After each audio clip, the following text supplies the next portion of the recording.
They held each other close, then turned their backs upon the end. The hills that split asunder and the black that ate the skies. The flames that shot so high and hot that even dragons burned would never be the final sights that fell upon their eyes. A fly upon a wall, the waves, the sea wind, whipped and churned. The city of 1,000 years, and all that men had learned. The doom consumed it all alike, and neither of them turned. So hello and welcome to another episode of History of Westeros podcast, a podcast dedicated to George R.R. Martin's A Song of Ice and Fire book series, as well as HBO's Game of Thrones. Today's episode is focused pretty much entirely on the television show, but we are, of course, relating and comparing the books and the TV show. And so this episode does have spoilers for all of the books. If you're looking for a discussion on the show without any spoilers from the books, you can check out our show-only discussion episode. This episode has no spoilers for The Winds of Winter, by the way. And even if you are a book reader, you could check out our show-only reviews anyway. Sean has really been on fire lately, making a lot of great guesses. And I got to tell you what, guys, there's nothing like somebody that hasn't read the books to not have preconceived notions and expectations, and that allows him to make really great judgments and perceptions that we miss because we're wrapped up in what happens in the books, and we can't just divorce ourselves from those ideas. So a really good analyst that hasn't read the books actually comes up with a lot of things that are relevant to us show watchers, to us book readers rather, and show watchers, all that stuff. So that's really cool. So I hope you guys check that out also. It's not just for people who have only watched the show, even though that's how it's billed. Mm-hmm. This episode, we have some interesting themes, and again, I gotta plug Sean once more. Our Sean of House Beard came up with the theme that I think is the most prevalent in this episode that I couldn't pick out myself, and none of us could pick out either, apparently. And I think it's compromise, accepting hard truths, i.e. kill the boy, grow up and face things as they are and not how you want them to be. So pretty excited about that. That theme works out really nicely. We're going to be discussing that. I think there's also a theme of fear of death. They mention a lot of people talking about if they're afraid of death. That's a theme throughout the show, really. I agree. And compromise. It's particularly brought out here, and there's some really in some very touchy spots as well. So we'll definitely be touching on that as well. We're going to be going to the Wall, and then Essos, and then the North. We're going to then do some user questions and predictions. User. I don't know why I said user. Watching her. That's my new favorite word for that. Then we're going to bring back Worry of the Week or the Week, which we didn't do last week, even though I mentioned it during the show. Then we'll have the credits, and after the credits, we're going to discuss the trailer for episode 6. Now, if you don't want to avoid discussion of the trailer, all you got to do is stop listening after the credits and you won't get spoiled. But for people who want to discuss those little teasers, well, we've got you covered there too. So just stay tuned until after the credits. Only the 4th time King's Landing hasn't been in a Game of Thrones episode. Oh, is that true? Yeah, we looked that up. The other 3 are the Battle at the Wall, the King's Road episode, which is the 2nd episode of the entire series, and the other one is the Red Wedding episode, the Reigns of Castamere. Oh, okay. So that's it. Yeah, those 4. That's cool. And we have, of course, no Dorne in this episode or no Arya. It looks like both those will be in the next episode. Oh, I just spoiled the trailers. Haha, sorry. That's not a real spoiler. Yeah.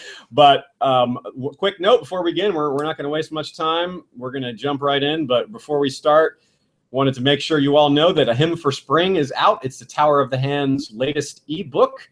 And it features an essay by Ashaya and I, who co-wrote a 10,000+ word essay on the Curse of Harren the Black. It includes history, dissecting of the curse, and a lot of other fun stuff. There's also great essays by Stefan Sassa, Stephen Atwell, John Jasmine, and several other Song of Ice and Fire luminaries like Jeff Hartline. I'm not going to name everybody. It's a long list of great people. And perhaps at some point we'll talk about some of the essays in that book. But for now, we'll give everyone time to acquire it and read it. You can get it through our website. Go to historyofwesteros.com, and there's a link for Hymn to Spring on the right side. All right, let's go to the Wall and get started. We start off with Maester Aemon and Sam and Jon. Oh, silly me, of course. Welcome back, yolkboy from Radio Westeros. We're so used to having you here now. It's just like you're part of the team. I know, I just blend in, don't I? I'm really glad to be back to discuss this halfway episode, is it? Episode 5, and really delighted that you've invited me back for more. I'm really up for it today. Right on. Yeah, we are. That's a good thing. A good thing to point out. We are at the halfway point, and that's when things start to turn from setup to resolution, which tends to mean excitement. So we're right on that cusp of a lot of things probably breaking loose on us. But it's already exciting, even though we haven't gotten to the most exciting point. Unfortunately, as you all can probably tell, Lady Gwen couldn't make it this week, but we will carry the torch, just the three of us this time. I'm sure we'll do just fine, but we'll miss her, and hopefully she'll be back to round out the team next week. So, like I said, Maester Aemon and Sam and Aemon and Jon together as well. We have this line about a Targaryen being alone in the world, and Jon comes in right after that. Nice nod to R+L=J. And it's funny, we discussed R+L=J with our Unsullied people, and it's just to kind of get an idea of what people know. We have a friend named Bill who hasn't read the books, and we asked him the same question. Do you know who Jon Snow's mother is, or his parentage, anything like that? And he also had already been spoiled on that from one of his just coworkers. Someone just talking about it. Although when he first, it wasn't like who also hadn't read it wasn't so ingrained in his head that he was able to just say, "Oh, Lyanna Stone's mother." He was like, Ned had a sibling, and he was kind of he was on the track. He was a little tired, but he definitely, someone had already talked to him about it, just like a coworker. So, and that just goes to show how much. It's really, we talked earlier at the beginning of the season and at other points about what the heck is a spoiler these days. I mean, obviously you don't want to talk about, it's clear in some cases, like when the leaked episodes were out, it was clearly a spoiler to talk about episode 4 when it was only week 2. But as far as what fan theories have penetrated the fandom, that one, it just seems so ubiquitous. Doesn't seem like it is a spoiler to me when major news outlets write about the theory and the creators talk about it. It just doesn't seem like it's a spoiler for show viewers. So some people do think it is. I respect that some people still think of it as a spoiler, but from our perspective, I just want to show how hard it is for us to treat it as a spoiler. It's been literally for me, it's been a theory that has been accepted for 15 years or more. That's just me, and some people have accepted it for even longer than that. But anyway, the point is that it's really hard to find truly unsullied people, and I think that's interesting. Just because even in a niche of fandom like Game of Thrones, it's not becoming a niche anymore. It's so popular and big and everywhere. So I just think that's really interesting. Now, something I was wrong about, I was predicting Aemon would die this episode. They kind of foreshadowed it. He was sick, and we kind of figure he's going to die this season because he dies in the books. So it seemed like a reasonable guess, but I was definitely wrong, and I'm happy to be wrong about that. More Aemon is a good thing. I like the actor. I like the character. And there's not much. Now we have some hope that he won't get sent to Braavos, which is what killed him in the book. He doesn't have to leave the Wall now that Mel is going on campaign. Yolkboy, what do you think about that? What are your thoughts on Aemon? One possibility is that Aemon might die when Jon's away. So then you have kind of Sam and Gilly around him, maybe taking a bit of care of him, which would be reminiscent of the books on the Cinnamon Wind. Yeah, I think it would make a lot of sense for them to take care of them at the Wall. Jon's gone, Jon comes back, and things are not looking good. Aemon's dead, so that's like a big supporter gone, and then obviously we have the stabbing. But I also think that then finding out that Aemon's dead would spur Jon on then to send Sam to the Citadel. Yeah, the Citadel is the next thing we want to talk about, and that's something we were all pessimistic about seeing ever on TV, but this scene gave all of us new optimism, didn't it? Yeah, I was already, I think, a bit overly optimistic. I felt like you even had been skeptical, and I got my hopes up a little bit about it. And I just love the plotline so much, so of course I want it to happen. But this definitely just made my hopes even greater, and I do think it's possibly just a shout out to the storyline, which they do, like to do, just like when Tyrion says, "Not the Royne." This is for not the Royne. Yeah, they love shout out. So maybe that's the case, but I think we're gonna get Old Town. Yeah, I have to admit, when you mentioned Old Town in a previous episode and you seemed optimistic, I was very pessimistic with all the things that they're going to have to cut. I thought, well, Old Town would be one of the first things to go, but maybe not. And there's that scene where Sam actually points out that he wanted to be a maester, and there was just something in the delivery of that line which seemed hintish to me. I don't know if you felt that. Yeah, I wasn't sure if that's I did feel that. I wasn't sure if it should be something I should get my hopes up about or not, but yeah. But then Sean, as you said, made you even more hopeful, and that Sean predicted that Sam would maybe be going to Old Town. Yeah, our unsullied co-host thinks that Old Town is going to appear based on this scene, and he hadn't even really heard of Old Town. So that really gave me even more optimism that someone with no expectations even sees it coming. So that's pretty cool. I love the lines here. What do you think about the possibility for maybe them going to Bravos? Do you think that could still happen? I think that having Sam and Gilly come close to interacting with Arya makes for great TV. I feel like they'd be fools to miss the opportunity to have characters interact again. Whether that could happen in Bravos, they could work in Sam and Gilly stopping there. But they could also have Arya go to Old Town as part of the Faceless Men plot. It's next season. We don't know how far along she's going to be. We don't even know where Arya's plotline is going. So honestly, what Arya could do in the show is really up in the air to me. Yeah, well, I'll just have it's a big wait and see situation. You're right. Where she's at in the books is, Yeah, so depending on whether you've read the spoiler chapter, even that doesn't necessarily change the picture from the TV show all that much. Yeah. I love Gilly's line. Is this every book there is? Yeah. I love how she said it too. Yeah. That actress is a great comedian. Yeah. Yeah, it's true. Yeah, this library is small, actually. Sam says no, it's actually small. Yes, and again, Sam is really kind of shutting her down in the this last few episodes. I guess he's stressed out about studying or something. He's like, it's finals coming up. No, he's just stressed out, but he loves Gilly and he presumably wants to teach. I guess he just is frustrated because he's tried to teach her and he has trouble teaching her. He's not a natural teacher, and so he has kind of maybe given up on trying to teach her things. Yeah, it seems to be a bit of a common theme, her feeling talked down to when they have a conversation about learning and knowledge. Because that's what ends up how it goes again. I know how to sweep. Yeah, right. Yeah, that's real big.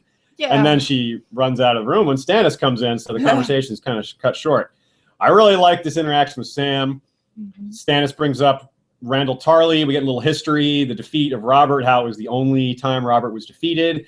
It was interesting to see that much talk of about Randall. Rather, it's possible we'll see him. Maybe I never really thought he would appear. Pretty good new character for next season, I think. Yeah.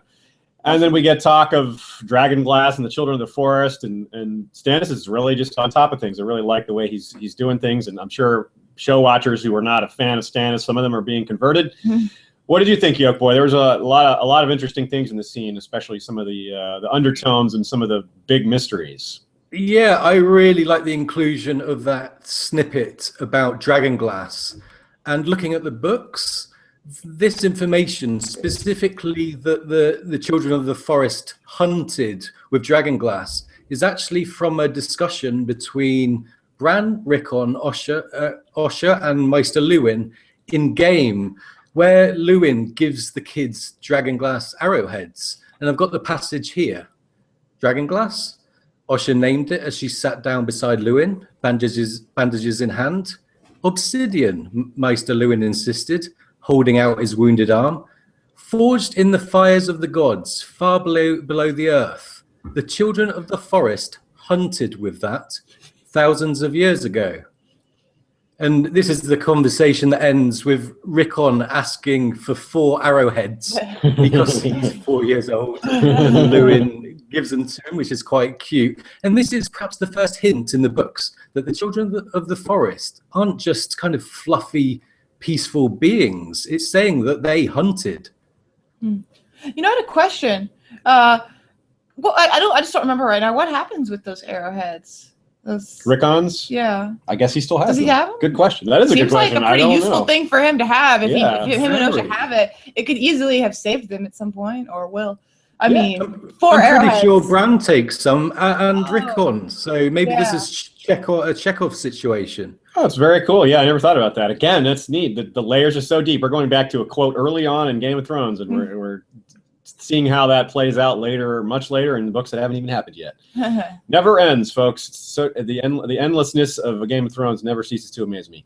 Now, this conversation has more excellence in it. Sam starts to say, when they come, and Stannis interrupts him, we have to know how to fight them.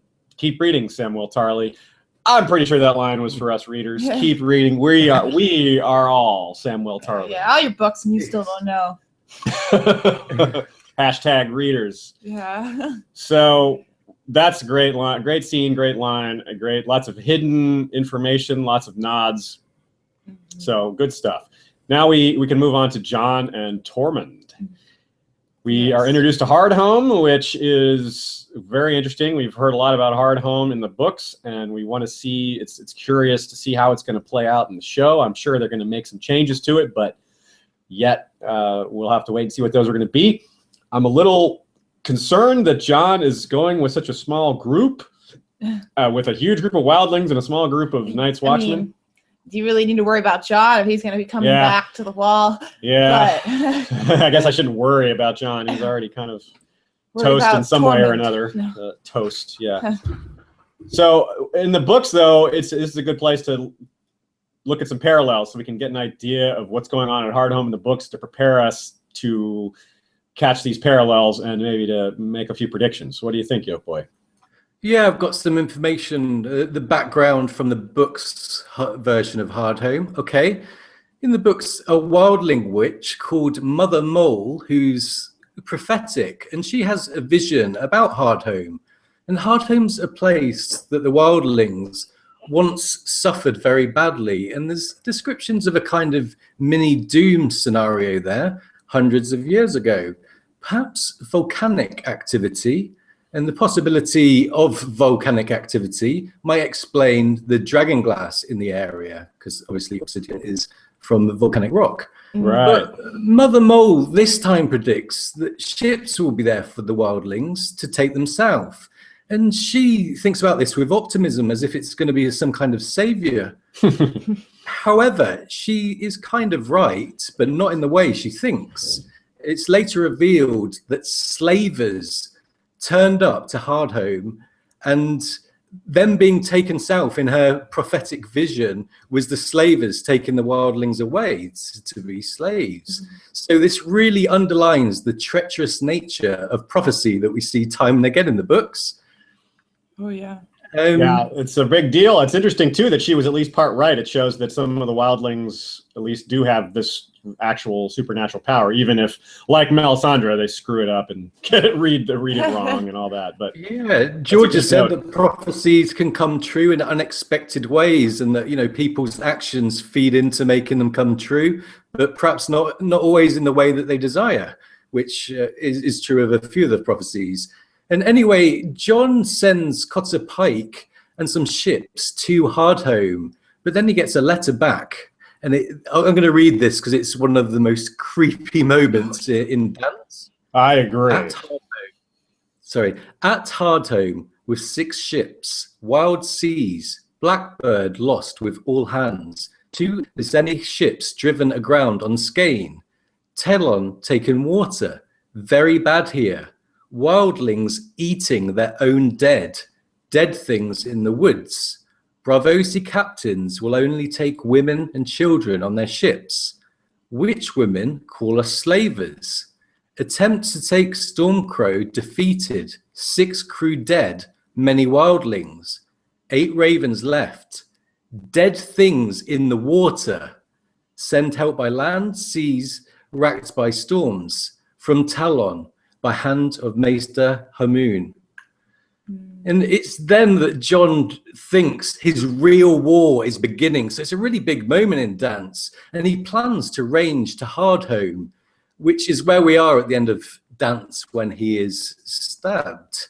So this Hardhome scene is of absolute terror in the books.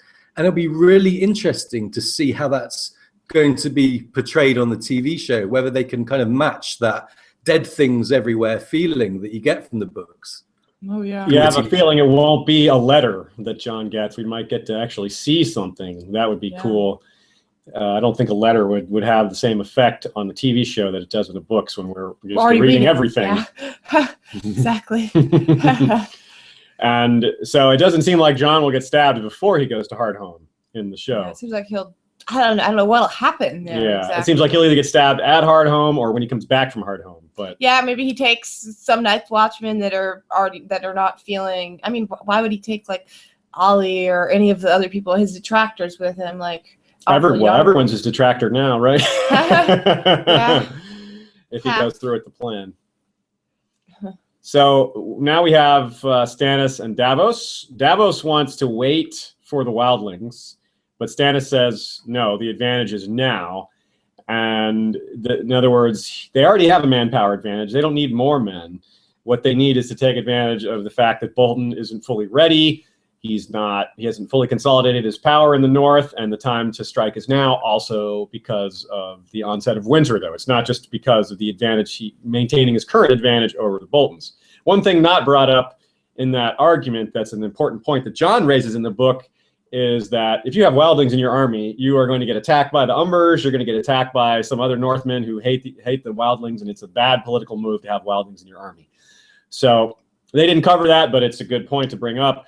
Stannis doesn't have to deal with that issue. The other major difference is bringing his family and Melisandre and Davos on him with him on campaign, which has not happened in the book. None of those people go with him, not his family, not Melisandre, nor Davos.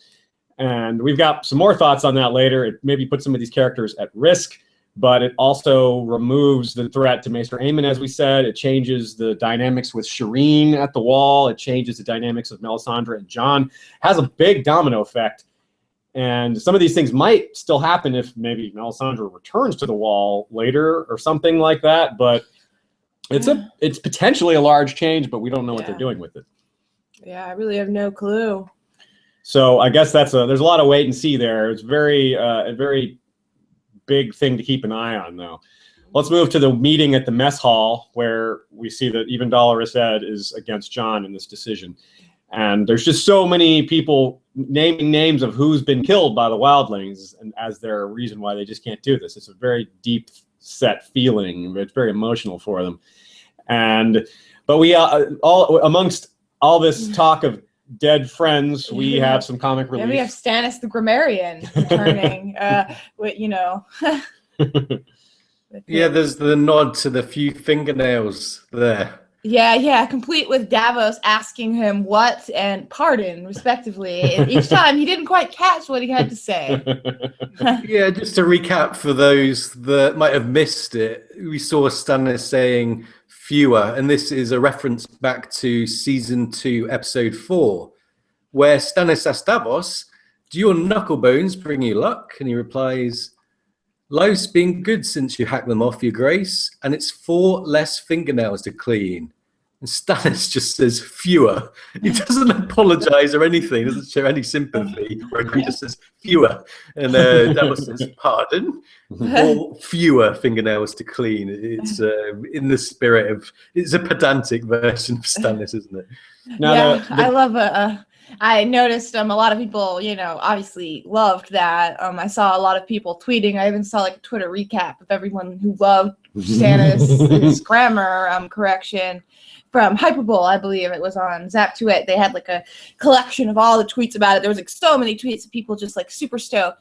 There was also a group of people that were like, "This is the first time I've liked Stannis," and I'm like, "He said it in season 2, That's the exact same one. Like the exact same thing." And then there was a group of people that were like, and of course Stannis has to correct his grammar. Really, Stannis, in this time, like a lot of people that hate him even more because of that, which is just nice to see people's opinions. Yeah, I like that. It's part of, to me, it's funny, but it's also part of this kind of rounding out of Stannis' character. We get the scene where we get the warmth, where his scene with Shireen. Then we get to see him being funny with the grammar comment, and we see him being a badass and making the right calls. We see him being a good leader with talking to Sam and getting all the right information. Is this ominous? Is this should we be scared for Stannis? I don't know, but it seems to be part of all that. Now let's talk a little bit more about Jon and Ollie. Speaking of things that look to be turning dark, it really, as we predicted, and as a lot of people predicted, Jon and Ollie are not seeing eye to eye anymore, and this is looking like Ollie is going to be part of Team Caesar, giving Team Caesar-ish or to Ollie, however you want to call it. It looks like he'll be part of the stabbing group. There'll be a dagger in his hand near the end of the season, and Jon's name will be on it. Yeah. So, yolkboy, what about some other thoughts on where this is heading? Well, I just thought it's interesting at this stage to compare TV show Ollie and book Bowen. Okay, Bowen Marsh is actually cast in the TV show, but he's bit part. You know, I don't know if he's going to play the same role, but Bowen really represents the kind of ill feeling within the Night's Watch. He kind of embodies it, you know, in one person. And his backstory is that he was in a battle at the Bridge of Skulls with the Wildlings. He was taking on the Weeper, and he lost men. And, you know, these guys were probably his friends for a long time, and he was badly injured. You know, they hit him hard. So he's a kind of war veteran who's then has to live with the people who he's only just finished warring against. A lot of people aren't sympathetic to Bowen Marsh in the books, but I am. I think I can see his point of view, you know, even though I might not have liked what he did. I think you can really see he's got a point. He's not an all-out evil guy. He has got a kind of rational agenda, right? He's not a complete baddie. And in the same way, Ollie's got a similar beef. He's even worse, really. He's seen his family and his village trashed by, it was the Fens, wasn't it? Yeah. And they were saying all kinds of things that they were going to eat them, as far as I remember. So those two, I'd be looking for more comparisons between them two. I think in the books, Bowen is more complicated. He actually has more beef with Jon than Ollie's going to. I think it's going to be very simple with Ollie. He's lost people, and he will not take kindly to living among the wildlings. Whereas Bowen, it was issues such as leathers being promoted and, you know, other politics that was going on. There's more of a build-up. I think it'll be more straightforward with Ollie. Yeah. Someone asked me if they thought that Ollie would possibly be tricked into betraying Jon, and I couldn't really think of any other Night's Watchman who could do so, you know, other than there's that, I guess his name is Awful Yarwick, who gave that less enemy speech that Stannis corrected. That's that guy. And I guess he could influence Ollie in some way. I definitely think, I don't think Ollie's just gonna spearhead this betrayal. You know, I don't think he's the leader among all the Night's Watchmen. They're gonna follow him to go kill Jon. So I do think there's gonna be some other ringleader of it. Maybe. Do you think Ollie will be used? Is that what you're saying? Ollie is going to be used. I don't know if it'll be used. I think it's what he will want. I do think that someone is going to influence him to do it, though. I don't think it's just Ollie of his own volition, like rallying the men to do that. Seems like the obvious pick is Alistair Thorne, just because of the lack of other candidates. Well, there's the only other one is that there's that Yarwick. Right. Oh, I meant besides that. Yeah, you mentioned him. Just those two. I mean, there just aren't any. Like, it's not like there's Dolorous Ed. I just don't think he would do that. Yeah, I agree. That would be even more tragic. I guess you got to consider impossible, but I have to agree that seems very, very unlikely. Yeah.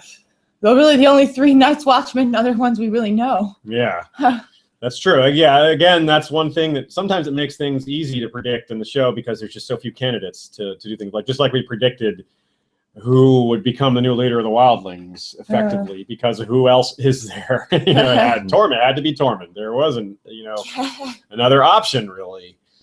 So let's talk about real quick before Stannis marches. We got a scene with Shireen and the rest of Team Dragonstone, Selyse and Davos.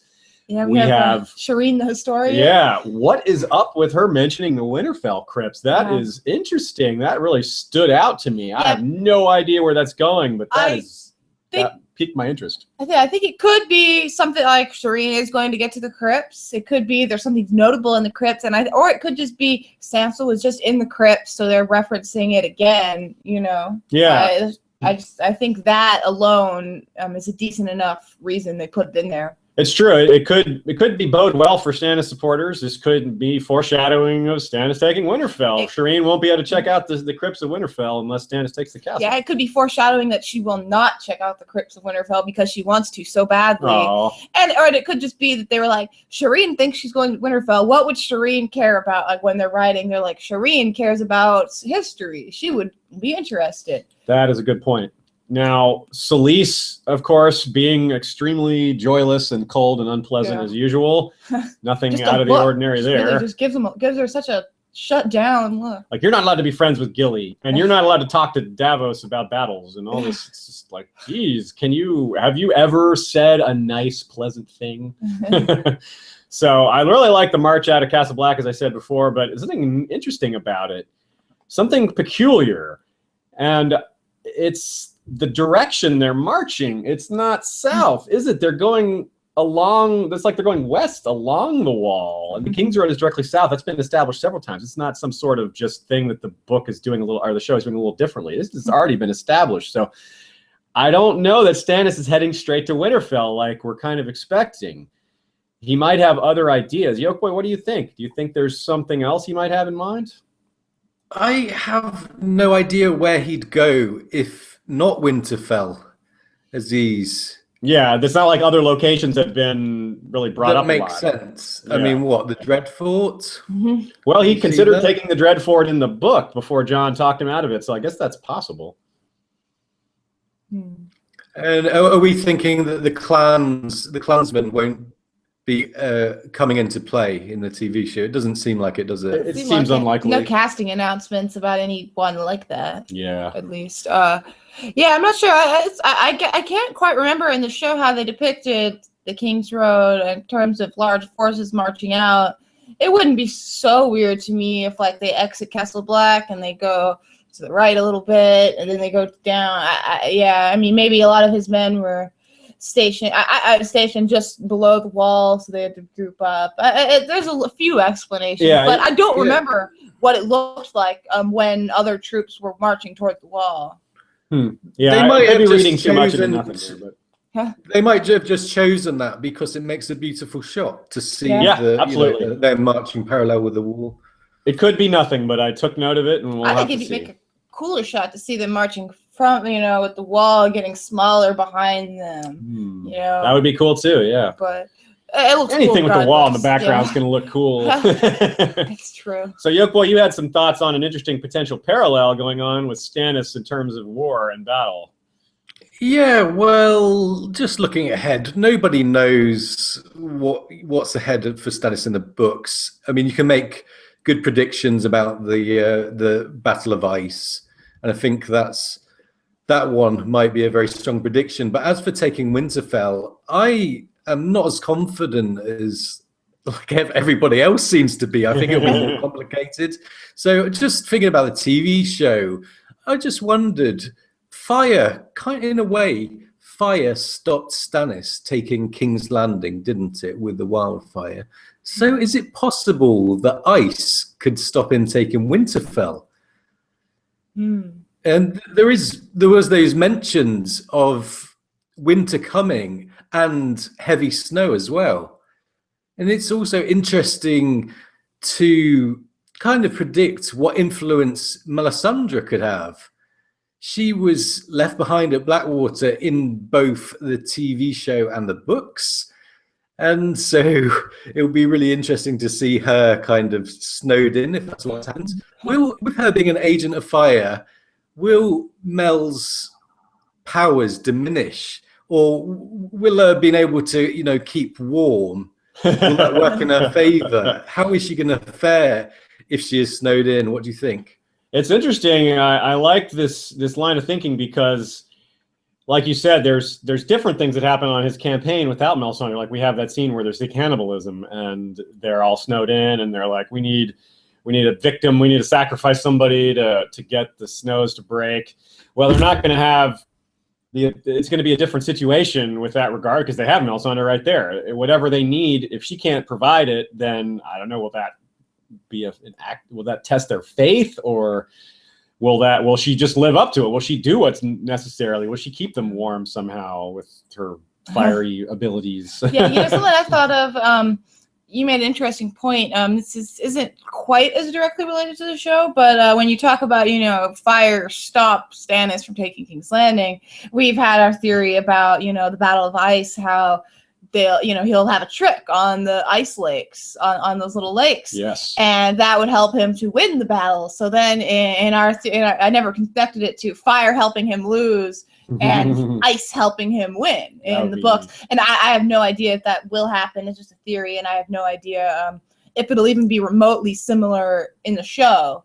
But that's an interesting note. There hasn't been any hint that there will be a Battle of Ice this season, but that's something we're going to talk about near the end of this episode. Speaking of the Battle of Ice, of course, we have done a 3-part series with Brendan Beefish, a.k.a. Jeff Hartline. I'm sure most of you are aware of that, but if not, good time to check that out after this episode. Right now, we're going to go ahead and move on to Essos. So we start with Tyrion and Jorah. We have a great bit of comic relief here with sullen silences and the occasional punch to the face. Yes. The Mormont way. I would love it if we could get Asha Yara with Alice Hayne. I'd love to see, her say that about another Mormont, something similar. That would be great. I can't imagine. I imagine there's already people that have made shirts, and we know there's a million memes that popped up on that. The Mormont way. I want to see like a travel poster, for Bear Island. It says has that very, super poster. It's amazing the power of the show to create so much impact on social media with a single line. Yeah. And this is well demonstrated by that one. That was my favorite line of the episode for sure. So we have Valyria.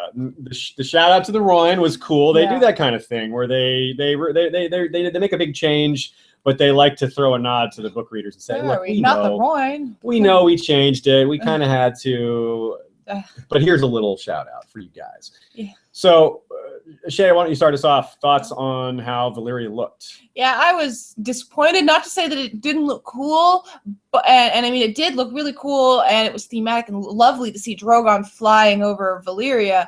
But it just isn't my image of Valyria. The Valyria we know of, has a smoking sea. It has the sky's red over it from what we see. It smells of ash and brimstone, and they can't get the smell across to us, but they can make it look like that. This had greenery. It looked lush, and it looked like what it is in the books, the Sorrows. It looked like it was just the ruins of Croyane, and this is what I will continue to pretend it was. In my head, they were sailing the Royne. They were at Croyane. I like that. Yeah, they were sailing the Royne. There we go. But there was the Doom poem. The Doom poem was awesome. Of course, you heard us start the episode with it. That was really good. I liked the balance in the scene. There was the disappointment of expectations in terms of what we expected Valyria to look like. But like you said, it did look cool, despite the fact that it didn't at all look like what we expected.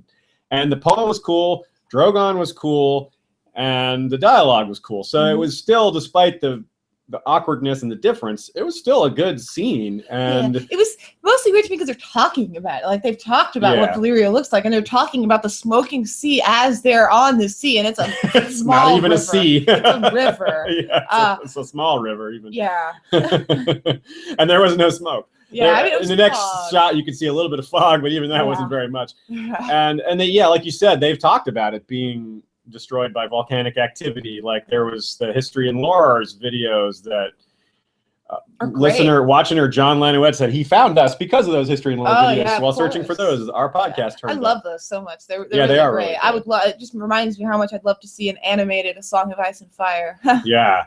And so they kind of wrote themselves into a corner, and I think this was just the lesser of two retroactive changes. It's either changed the way the Doom looked a little bit, changed Valyria in a way that they think they can get away with, versus changing all the maps. They've already published maps with where Valyria is and where the Royne is, so they can't. That would be a bigger retro change. So this was the lesser of the changes. They had one other option. They could have had them meet somewhere other than Volantis. Yeah, you're right. That's true. They could have just. There's a lot of stuff in between Pentos and Volantis. It just wouldn't have ever made much sense, given this arc, for them to be on the Royne. Yeah. They would have had to move the location regardless, I guess. Yeah. So it involved some kind of change from what they had already planned. So they had to change something. So this worked out. It made it simpler for viewers to understand than having to understand this whole other place. It made it simpler for them, and book viewers can just have their own interpretation of what it was. Yeah. Yolkboy, what did you think about something? There was an interesting popular fan theory that we ourselves have discussed in our Doom episode. You wonder if they might touch on that here. Yeah, well, first of all, I think that perhaps they understand that Valyria's so important they want to show it. I mean, it's the first thing you see on the intro sequence. It's on this astro globe. That's right. You see that volcano. That's a depiction of the Doom. So perhaps they really wanted to show it. And in the books, the kindly man really alludes to the faceless men having been responsible for this doom, this enormous cataclysmic event. And perhaps we're actually being set up for that to happen in the show. Perhaps we'll see the faceless men and Jaqen could deliver a line, and then you start to wonder, if this is true, this is the faceless men this is just not an assassin's guild. There's some power to these guys. Indeed. We, of course, like I said, cover that theory in depth and the Doom in general in our episode on the Doom of Valyria. Check that out. And I think we all enjoyed seeing Drogon there. It was a cool touch. Just seeing Drogon there was neat. But I also just like the idea that he was drawn to Valyria, like it's his home.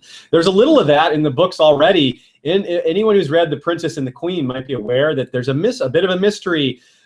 King Aegon II's dragon Sunfire the Golden, even though he had severe injuries, somehow flew to Dragonstone where his master was without him knowing it, and it was almost like he was kind of called home. So this is kind of reminiscent of that. So I thought that was a really nice touch, and it's just always awesome to see dragons on screen. That never gets old. Personally, yeah, and it was great for Tyrion and Jorah to witness Drogon over Valyria and for them to experience this place like that. Really just makes it so real to Tyrion. Kind of snaps him out of what he's maybe. Gives him something to live for almost. Yeah, exactly. He's, thinking I'm kidnapped. I'm with this very quiet guy who sucks. I killed my lover, my father, all these things. And he's like, but there's a dragon. I'm like, wow. Because Tyrion has dreamed of dragons his whole life. He's kind of obsessed with them. It's that aspect of his personality is the basis for some fan theories that we won't get into right now. But I think you know what we're talking about. And they haven't really done that much with Tyrion talking about dragons. No, he's not a dragon-oriented guy in the show, really. Which is interesting. If he's going to make it to Daenerys, you'd think that they would have laid that ground a little bit for him to mention his knowledge. Even right there, he could have said something about dragons to show that. They did at least have the saddle making. He did make Bran's saddle. At least there's that. That's considered an important part of that foreshadowing for him making dragon saddles or something along those lines. So there was that same haunting, sad dragon music that we've been seeing. I believe the first time it appeared was at the end of last season when Dany locks up her dragons with that. That was a real tear-jerking scene somehow, despite the fact that it was these murderous dragons. That CGI. Yes, CGI animals making us sad here. But a big part of that is the strength of the music was really a part of that. Yeah. Music can really touch areas of the brain that we're not always aware of. And so I'm always on the lookout for that song, and whenever I think it's kind of it's like their dragon motif. I think that's my favorite I've heard on the show. It's really just there's like a couple notes just right there that are just like so sad and beautiful to me. And they did, but the dragon also was served as a distraction. This is really neat, guys. Go back and watch the episode, and don't watch Drogon. Watch the ruins. The stone men appear sooner than you might think. I didn't catch this even after several watches because, like most of us, I'm looking at the dragon. Of course, it draws the eyes. But Ashaya, you noticed this, and so did actually the first person to point this out to me was Kyle Maddock of a podcast of Ice and Fire. But you actually noticed it as well. Yeah, I was during my first watch. I was like, I don't know why I just pointed, but I sit right in front of the TV, like the closest, and so I'm like right up there, and I just see like this thing moving in the background during the dragon scene, and I'm like, whoa, what's that? Oh, the dragon's right there. I guess the stone men are coming. And so kind of the jumping out didn't quite get me as much. But yeah, they look cool there. Just kind of part of the scenery. They really It was creepy really as hell. Well. Yeah, it was good. It was like something out of a horror movie. It was pretty well done. Another thing in this scene that was done well that was like a mixture of the good and bad. This was definitely some of the good. And the scene was more good than bad by far, I think. But the next thing we get is I was a little surprised at how quickly the stone men moved. I'm not disappointed in that, but it was surprising. It made the scene a little more exciting. Yeah. And Yolkboy, you have some thoughts about the stone men in general, a little bit of history and a little bit of some background from the books. I've grabbed a quote from Jon Con. Mm-hmm. This is when he's starting to talk about, hey, we might encounter the stone men, okay? He says, most stone men are feeble creatures, clumsy, lumbering, witless. Near the end, they all go mad. But that's when they're at the most dangerous. If need be, fend them off with the torches. On no account, let them touch you. Sorry, John. Yeah, sorry, John. And sorry, Jorah. just a bit more background. In the books, the stone men live at a place called the Bridge of Dream, and that's in the Sorrows. And it's kind of like a leper colony, as it was in the TV show. And the greyscale, as in the quote, causes them to go mad. And they only really become hostile when you kind of get close to them. They get very hungry and stuff. And this madness, they do try and attack people. And again, we saw that in the show.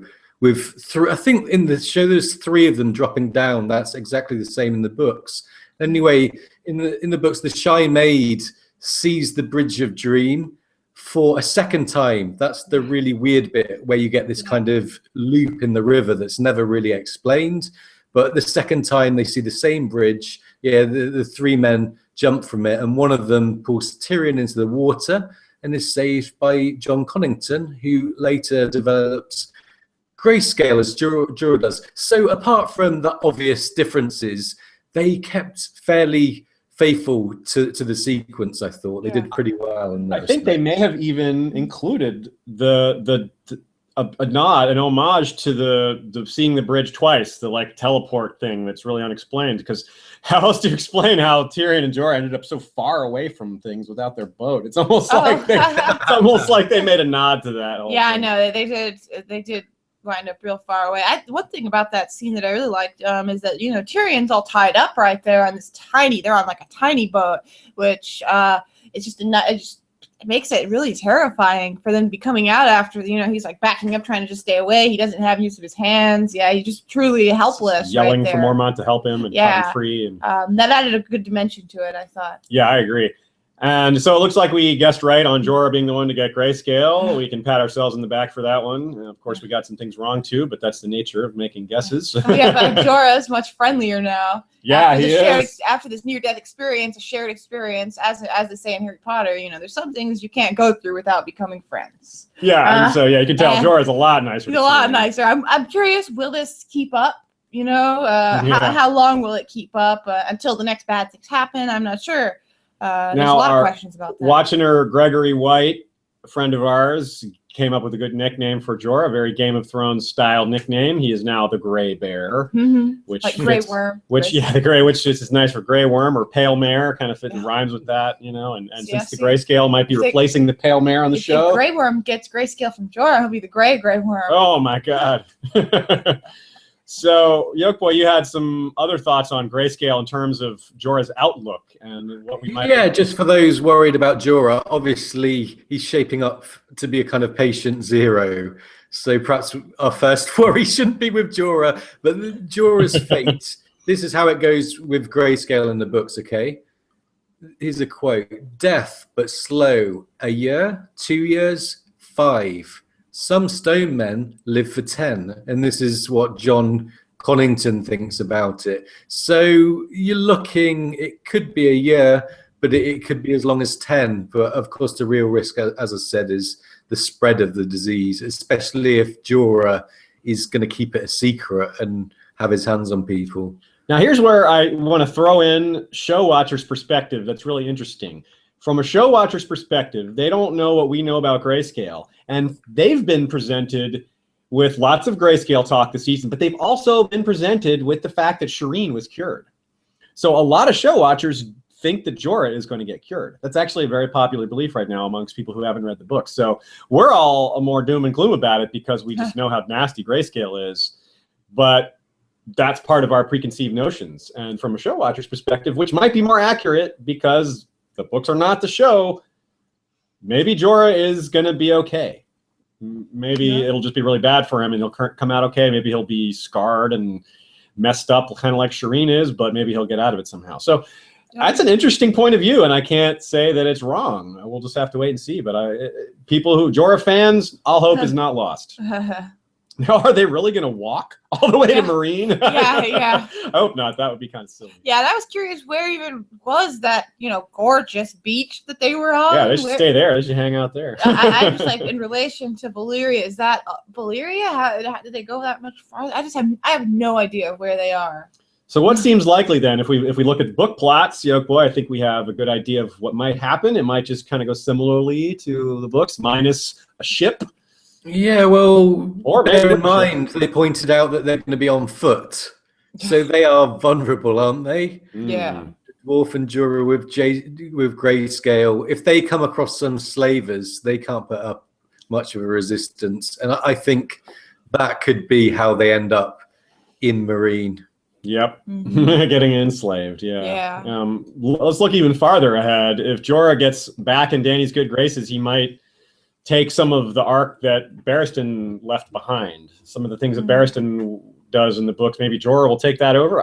It might seem like a stretch for Jorah getting back in Dany's good graces, especially because all he does is bring Tyrion and grayscale, which is not a plus. But it's worth thinking about. It's worth considering. We're all pretty sure that there won't be a battle of fire, at least nothing like the massive epic battle that's coming in the books. Nothing like that. But there could be something. It's just so easy for them. It's just so easy to cut out the Battle of Fire, isn't it? It's one of those that they can just chop out. It's massively expensive too. I mean, you never lightly expect huge battles on screen. You can't just be, they'll do that battle, because all those battles are massively expensive. So we can't predict that that'll happen. We can't say for sure that it won't, but it really looks like it won't. There's a lot of clues for that. So the big question here is, will Jorah's grayscale spread in Marine, Pale Mare style or something? Hard to say Pale Mare. Huh? Pale Mare. Will it spread there like that, or will it spread in Westeros? Not until he gets there. But, if John Connington is, Westeros, it makes sense that if there's going to be an outbreak of grayscale in the books, it's going to be in Westeros.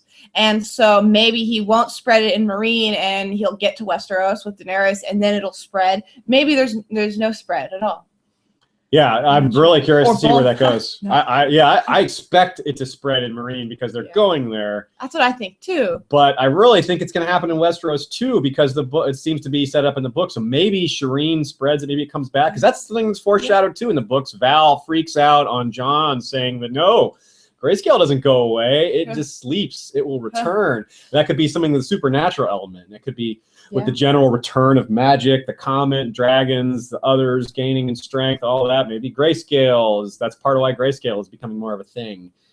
It's very unclear how magical that disease is, but it seems the way it works, it doesn't seem entirely natural. So yeah, I mean, my big question is how even the stone men survive. Yeah, how do they continue to live? Yeah, it's not like they're eating. They're mad, they're not exactly eating. Maybe they really are just eating like rocks. Leaves and rocks. That's stone men eat stone. So let's go to Marine. Let's talk about Marine, since we're already in Essos and we're talking about the plague arriving with Jorah and Tyrion, who are on their way, possibly in a slave caravan.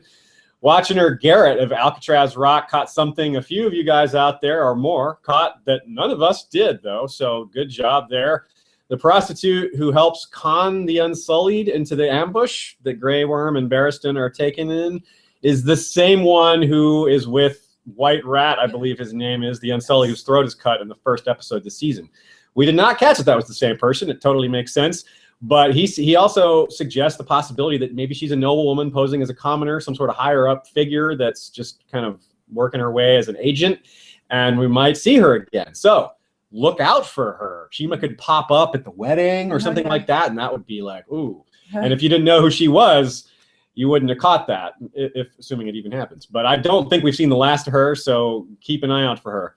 She might be a bit of a nod to the Green Grace, who might be behind some of the Harpy's doings in the book. We don't know who the Harpy is. Lots of good theories out there. Lots of people have written on that. And a lot of valid theories on that. We won't get into that right now. Yeah. But let's talk about Hizdar. Let's talk about Hizdar's Olorak, because he's different. I don't know what to think of Hizdar in the show. I don't know how genuine he is. I go back and forth so much in whether I can trust Hizdar, whether he's involved in these attacks.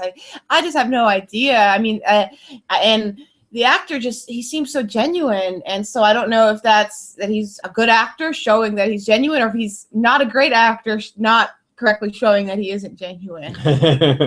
Yeah, I really get the sense that he's honest about his attitudes about making Meereen better and all that, but I can't help but be suspicious. My cynical side wonders if he's up to something, or if he will be made to be up to something, if the powers that behind the scenes kind of force him into something. That's always possible. Yeah. So I guess Yolkboy, do you have any thoughts on Hizdar? Do you think he's honest or not? I think he's honest. I think he seems honest. It's just the impression I get from the look in his eyes that he's none the wiser about the trouble that's going on. But maybe I am biased because that's what I think in the books, that he wasn't to do with a lot of the things going on. So maybe I've been influenced. It's a very similar question to one that we didn't raise earlier in the episode about Tormund, whether Jon should be trusting Tormund or not. I get the same impression of Tormund, that Tormund is trustworthy, that we like Tormund, and he's not a dishonest guy. He might be cunning, he might be a wildling killer, but he's not the type to just lie to your face, maybe. Yeah. And I think he honestly wants the wildlings to have the right thing happen for them, which he understands that means working with Jon, which is part of the compromise theme of this episode. Both Jon and the wildlings are having to compromise. The compromise is being forced on the Night's Watch, and now we have this major compromise here of Hizdar and Daenerys and all that. So Dany gives a Mother's Day speech of sorts during her dragon feeding scene there. Yes. She also makes sure that the dragons share their food. Yeah, God, yeah. That was very nice. She's raising very polite dragons. They shared perfect tear in half of that body. They each get half. I don't know which one got the head, though. I believe the one on the left got the head. Oh. Which was, I think, Rhaegal. You could tell. I couldn't even really tell the color of them in the darkness. They just look dark. Yeah, I'm definitely not confident in that call, but I think it was. So it was maybe necessary for her to do this. It was definitely injustice. It made me feel uncomfortable. I was like, "Oh, Dany, this is not right." I mean, especially the way she was looking at it. Yeah, she looked like Ares. She looked like that gave me Mad King feels when she had that look of her dragons tearing this dude apart and setting him on fire. A little fuel for the Dany might go insane later theorists, who I'm not on that team, but I do think it's possible. So that's maybe a bit of a nod there. Yeah, that look in her eyes was a little creepy. Now, what do you think, Yolkboy? What are your thoughts on this scene there? There's some ties to the books here that maybe give us some more. Well, I gave it a lot of thought whether there's any indication of that kind of thing in the books. And there just isn't. The nearest thing that I could come up with was that there's a moment in Dance where Dany regrets not going further after crucifying the 163 masters. Remember, she did that in response to them doing the same to children. Yeah. To kind of show her, this is the road to Meereen. This is what's happening. And the quote is, some days she feared that feared that she'd not gone far enough. So she reminisces about this 163 masters, and it seemed like it was indiscriminate. Some of the people up on those crucifixes perhaps shouldn't have been there, and she doesn't have regret. She's very cold-hearted. She really thinks I should have done it to all of them, but there's nothing like giving a person to a dragon or anything Ares reminiscent, as you say. This was shades of Aegon II and Rhaenyra to me. Oh yeah, Aegon II fed Rhaenyra to the same dragon Sunfire that I mentioned earlier. Yeah, and shades of Quentin.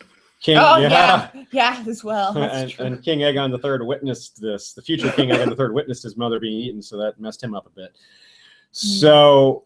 Yeah, it definitely, I agree. There's a lot of, and she talks about justice so much earlier in the season. So she's really it really shows that she's sailing without a rudder a bit. Now, she does come back strong from this mistake, so I give her respect for that. She made a big mistake here. This is very unjust, but that's the point. This is part of her learning arc. It reminds us that she's a young person, kind of in over her head, but capable in the long run. She's got the talent. She's got the skill.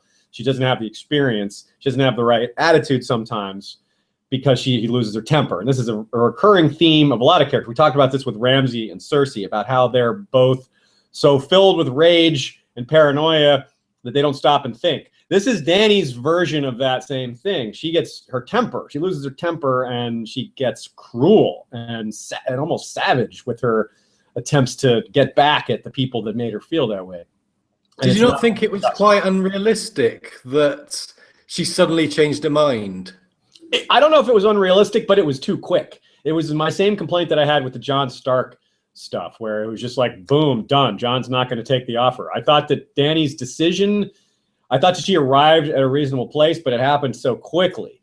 It was Missandei's speech was part of that whole thing, but it was a little rushed, but it's better than, it's better than cutting out other things. They would have had to just to extend that, to make it make more sense, they would have had to cut other things, and the show already has to cut so much. So I accept it. I think that I will criticize it for being a little quick, but I will say that with a grain of salt, because I understand that they don't want to drag that out, and so I'm okay with it. It's not perfect by any means, but I understand. So let's go ahead and talk about that Dany and Missandei scene. And she's a little lost with her decisions. What did you think of Missandei's speech? Yeah, it was kind of meh to me. Yeah. I was glad. I mean, I had just a few episodes ago, I was talking about how I was like, when was the last time Daenerys had a scene with just Missandei? And here we have one with the two of them. And I mean, her point is pretty valid. She doesn't know what to tell her. She doesn't know what kind of advice to give her. She can only just tell her that she's seen her compromise, and she's seen her weigh different options. But I don't know, the scene just lacking. It's boring to me or something. I'm not sure. I thought the underlying message of her speech there was good, but it wasn't maybe delivered the best way. So it's a little of both. Let's talk about Grey Worm and Missandei. I like this relationship. I like to have it, but I didn't really like the scene. I thought it was a little cheesy. Yeah, a little. Okay, so it was a lot cheesy. Yeah, I don't know. Grey Worm, I guess he's real smooth there. But, it was a smooth line, but it was weird. It was a weird line too. And I don't know. It's a weird thing. I guess he was afraid of that. I just didn't believe him. It doesn't lend itself to much analysis either. It just kind of happened, and there's not. It doesn't lead. It's not going to lead to big other plots, I don't think. We have Dany and Hizdahr, which is going to lead to other big plots. She immediately just turns around. The pits are going to be reopened. She decides to marry Hizdahr. I like that was her choice entirely. That's a cool aspect of this, that it was her decision. That's something that came from this chat with Missandei, where she's like, you're right. I sometimes do make really good decisions on my own. For example, the plot to take Meereen, the plot to send wine to the Second Sons and all that, and her kind of manipulating the different officers of those sellsword companies. That was all her. She didn't even tell her counselors. Jorah and Barristan were both caught off guard by that and realized that was a good plan. So Dany has demonstrated quality planning and thinking ahead, even in a military situation before. So she's smart. No, there's no way around it. She just doesn't always think. In the books, I never really considered the marriage, the marriage to be like a good idea. Like I've considered like someone pushing her, and I don't know. It just didn't seem like a good idea at all. And so here on the show, it being Daenerys' idea isn't necessarily a good thing to me, because it could be a bad idea of Daenerys's. Okay. Yeah. I don't know how it'll go though, in the books or the show. Right. Yolkboy, you had some thoughts on paralleling some things from the book marriage to here. Yeah, as you say, they are compressing it, condensing it. And one thing that's missing is the 90 days of peace. You're not going to expect that they're going to do 90 days on the show, but there's actually no conditions, it seems, to this marriage. So Dany is really putting all her chips on this, marriage coming to fruition and it working. There's no kind of trial to see if it's a good idea. And one idea I had was one thing I was thinking about. What is Dario's reaction going to be? He's already suggested cutting his dog's head off. Yes, that's it. He's suggested taking his head off. And now Dany's going to marry him from out of nowhere while she's kind of in a relationship with Dario. So there'll be really interesting dynamics, I think. Could Dario be the one to turn on Dany or betray her, like Brown Ben Plum, for example? Yeah, it's entirely possible. I don't know who. Yeah, he would have to get paid more. It would be similar-ish to the books in that, like you said, that Brown Ben Plum turned. So something along those lines, because Dario, even though he's Dario, he's really an amalgam of Dario and Brown Ben Plum and, some other characters who are more minor. But so we don't know. We can't necessarily predict his arc based on what book Dario does. So that's a good wait-and-see moment there. But it's a very good thing to keep your eyes on and watch out for maybe Dario not being so loyal anymore. Yeah, I've certainly seen other people theorizing that he'll have some similarities to Quentin Martell's storyline, possibly in terms of the dragons. Maybe Dario frees the dragons. Ooh, perhaps Dario gets roasted. Roast Dario. Now, in Dany's A Dance with Dragons storyline, now that we can confirm some of these parallels that we've seen from this episode, now that we basically things that we long suspected, like the pits being opened and the marriage, we expected those to happen, but we weren't 100% sure. So that allows us to take things a step further. Without the pits, we couldn't exactly predict that Drogon would show up in the pits. So now that we know the pits are going to happen, we can be pretty sure that that's how Drogon is going to come back into the picture, just like he does in the books, or at least very similar.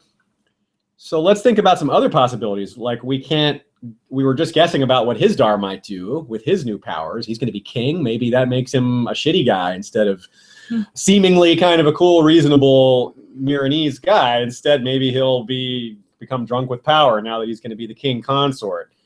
Maybe he'll try to pull some things like he's suspected of pulling in the books that we're not quite sure of. Now, it's easy to forget the poisoned locusts from the book because it's Strong Belwas who eats them, and he's obviously nowhere to be seen. It's his own fault, of course, because he let the show cut him once, like he always did in the pit. Pun. Yeah. So what do you think, Yolkboy? What do you think if there's some possibilities? Who else might be a candidate for getting poisoned in Strong Belwas' place if they go that route, which they might not? Okay, so if they do go down that road, so Dany herself has got to be out.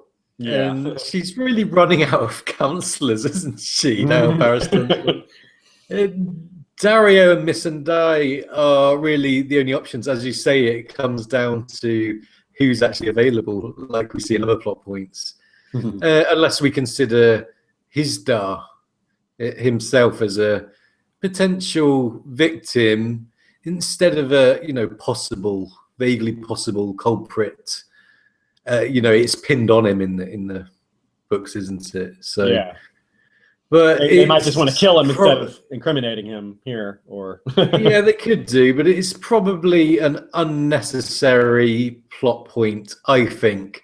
So I think they're just going to leave it out. Yeah, that's a good point. What do you think? I don't think they'll leave it in. I don't know that they want to kill off any more Daenerys' counselors, and if they have to say who poisoned it. That I don't know. I think it'll be cut for sure. Okay, well, we'll see. I definitely don't feel super confident in it. I think there's a chance. Okay. It occurred to me while we were working on this episode, and I thought, you know what, maybe someone will get poisoned. But I agree. There doesn't seem to be a lot of reason to do it. But if it does come up, we'll be ready for it. So real quick, I want to talk a bit more about, we're going to move on to the next section of the episode. If you guys want to support the show by making purchases that don't cost any additional money, you can go to Amazon, do your shopping through Amazon, Amazon Prime. Amazon books, videos, music, movies, all that. Anything you buy through historyofwesteros.com through the Amazon links will cost the same as if you bought it through Amazon I recommend getting the 2016 Song of Ice and Fire calendar, which which is going to come out, I think, July or middle of June or middle of July. But it's got art from Magali Villanueva, who did some of the art, a lot of the art for the World of Ice and Fire, and she's the first female to do the Song of Ice and Fire calendar, which is pretty neat. I'm really, and it also is supposed to have a scene from the Winds of Winter in the calendar, actually, they said. Nice. So that's pretty huge as well. So you have some time to pre-order that. I'm very excited for my copy. We've got like, what, 3 or 4 years worth of calendars here now? Yeah, we've been collecting them for a while. Mm-hmm. There is good stuff. Yeah, the calendars are really good source of art and a good reminder. You get to have a Song of Ice and Fire every day. Yeah. So let's move on to the north. Mm-hmm. We start with Brienne and Podrick. It's a short scene, but it's pretty meaningful. I was scared for a minute because that peasant had one of those Frey hats. It's like a fisherman's cap or something, but all the Freys just wear those hats. And no one else, pretty much. Yeah, and I read a really funny post about it a long time ago about all the different types of Frey hats, humor post about it, and it's stuck with me ever since. And so I see this guy come in with the Frey hat, and I'm like, oh, watch out, Brienne, don't tell him. Yeah, that guy's a traitor. He's working with the Boltons or something. Yeah. So one of my very minor, very nitpicky complaint I have is these commoners, especially older commoners that have perfect teeth. And it's just not quite, just a few tooth gaps, just a few black caps on some teeth would fix that. But that's a really minor quibble.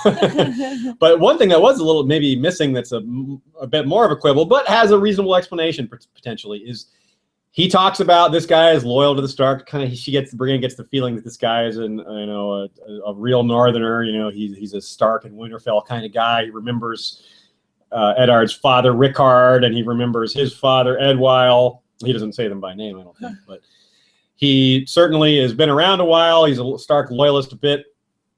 Now, he doesn't mention that Ramsay's a psychopath, though, which should be, at least Northerners should know that. I thought it was at least somewhat reasonable that Littlefinger hadn't learned that yet, but there's no way this dude doesn't know. Yeah, at least Northerners, but at least the people in the area around Winterfell. Yeah, they should know this guy is awful. The stories have been spreading. Ramsay flayed the Kerwin lords. I mean, that's really nearby. Now, some people complained about the fact that there was this building so close to Winterfell that Brienne was looking at. And come on.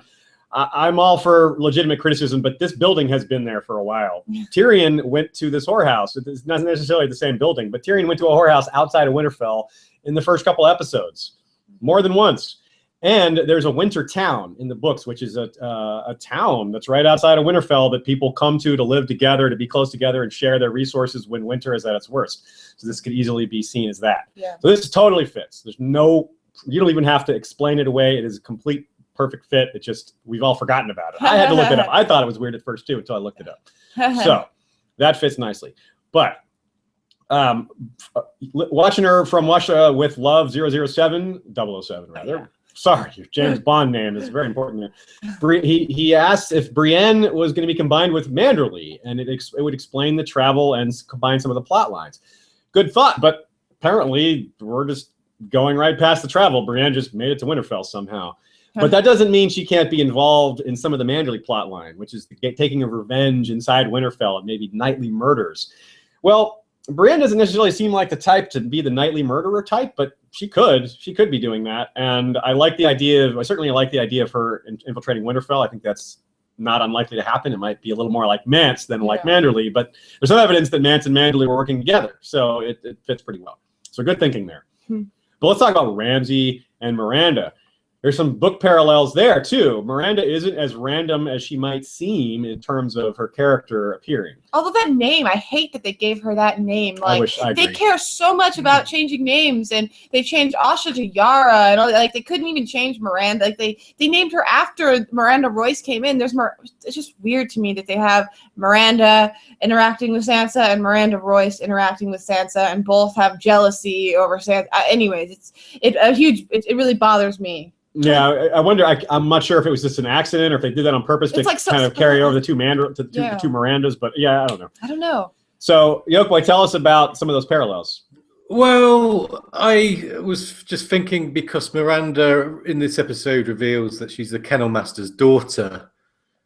And it got me thinking about Palla, who was the Kennel Master's daughter at Winterfell. So, no, I did have a look for parallels. I really don't think it. What I was thinking is perhaps there's a clue to Miranda's fate in Palla's fate.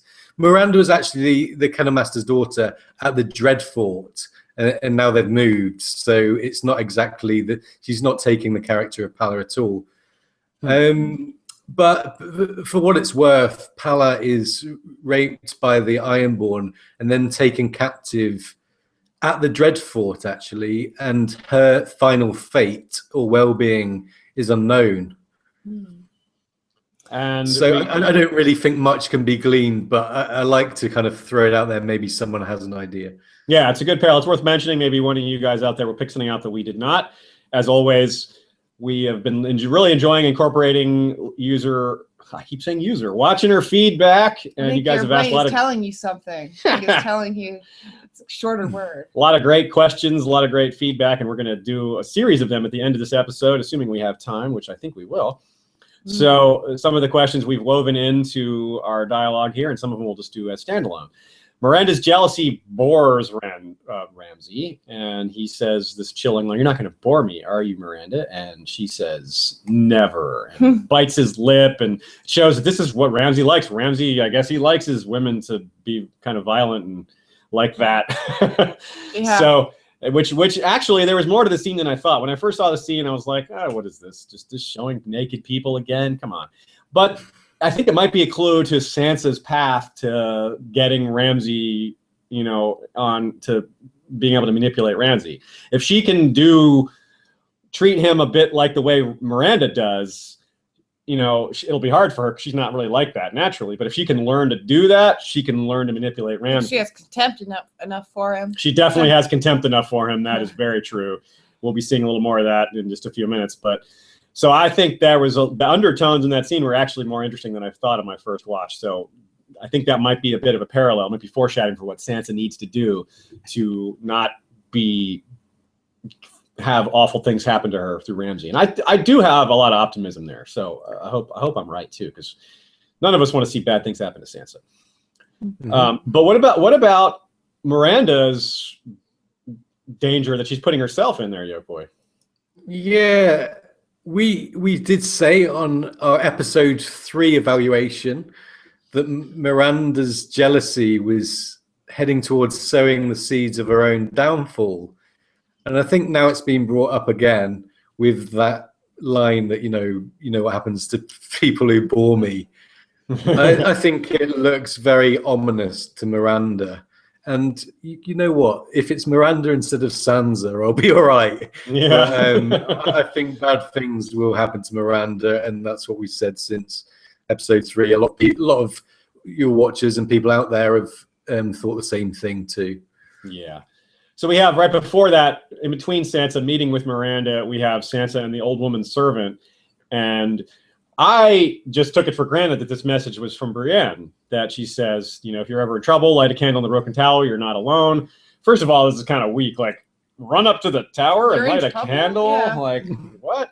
But a few people, including watching her Dan Koithman, suggested the possibility that maybe that wasn't the message from Brienne. Maybe that was something else. What do you guys think? Do you think it's any chance? Do you think it's just as simple that came from Brienne, or maybe there's something else? Brienne's message hasn't come yet?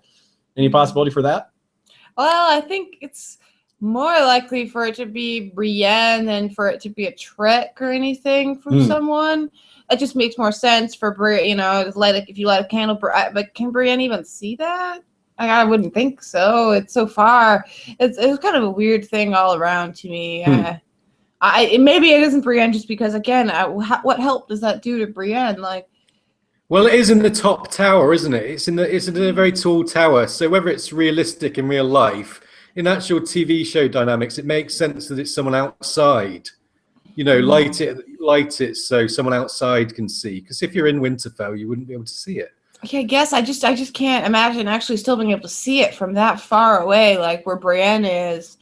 for being able to see like that tiny light, like a candle light. In a During the tower. day, she certainly wouldn't be able to. No. Yeah, this was part of why it's weird. At night, I guess she probably could. Yeah, at night. I don't even know about it at night. Maybe it's just me because I'm blind without my glasses on. I'm like, how can she possibly see so far? But it seemed like from where she's looking in Wintertown, looking at Winterfell, I can't see there being a little light there. Yeah, it's definitely a little awkward. There might be some logistical problems with that whole scene there. What do you think, Yolkboy, about in general, though? Skipping past that awkwardness, the logistical issues, what do you think from a higher level view?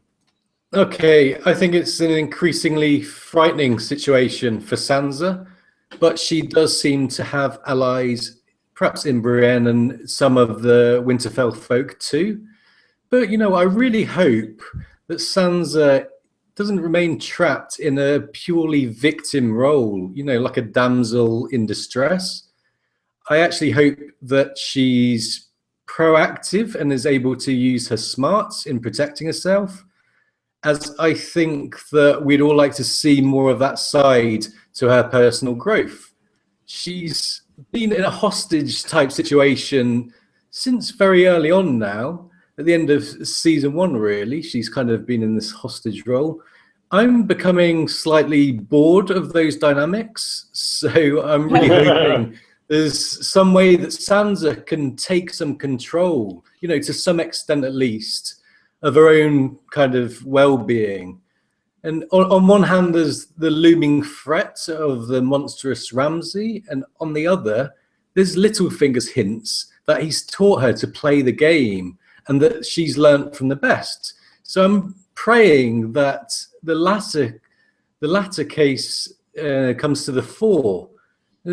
Otherwise, Sansa's character is going to head down a one-dimensional route, I think, and continuous torture of a young girl, in my opinion, is going to start to feel very cheap, perhaps cowardly and weak as a treatment of her character. Yeah, I definitely couldn't agree more with that analysis. Sansa's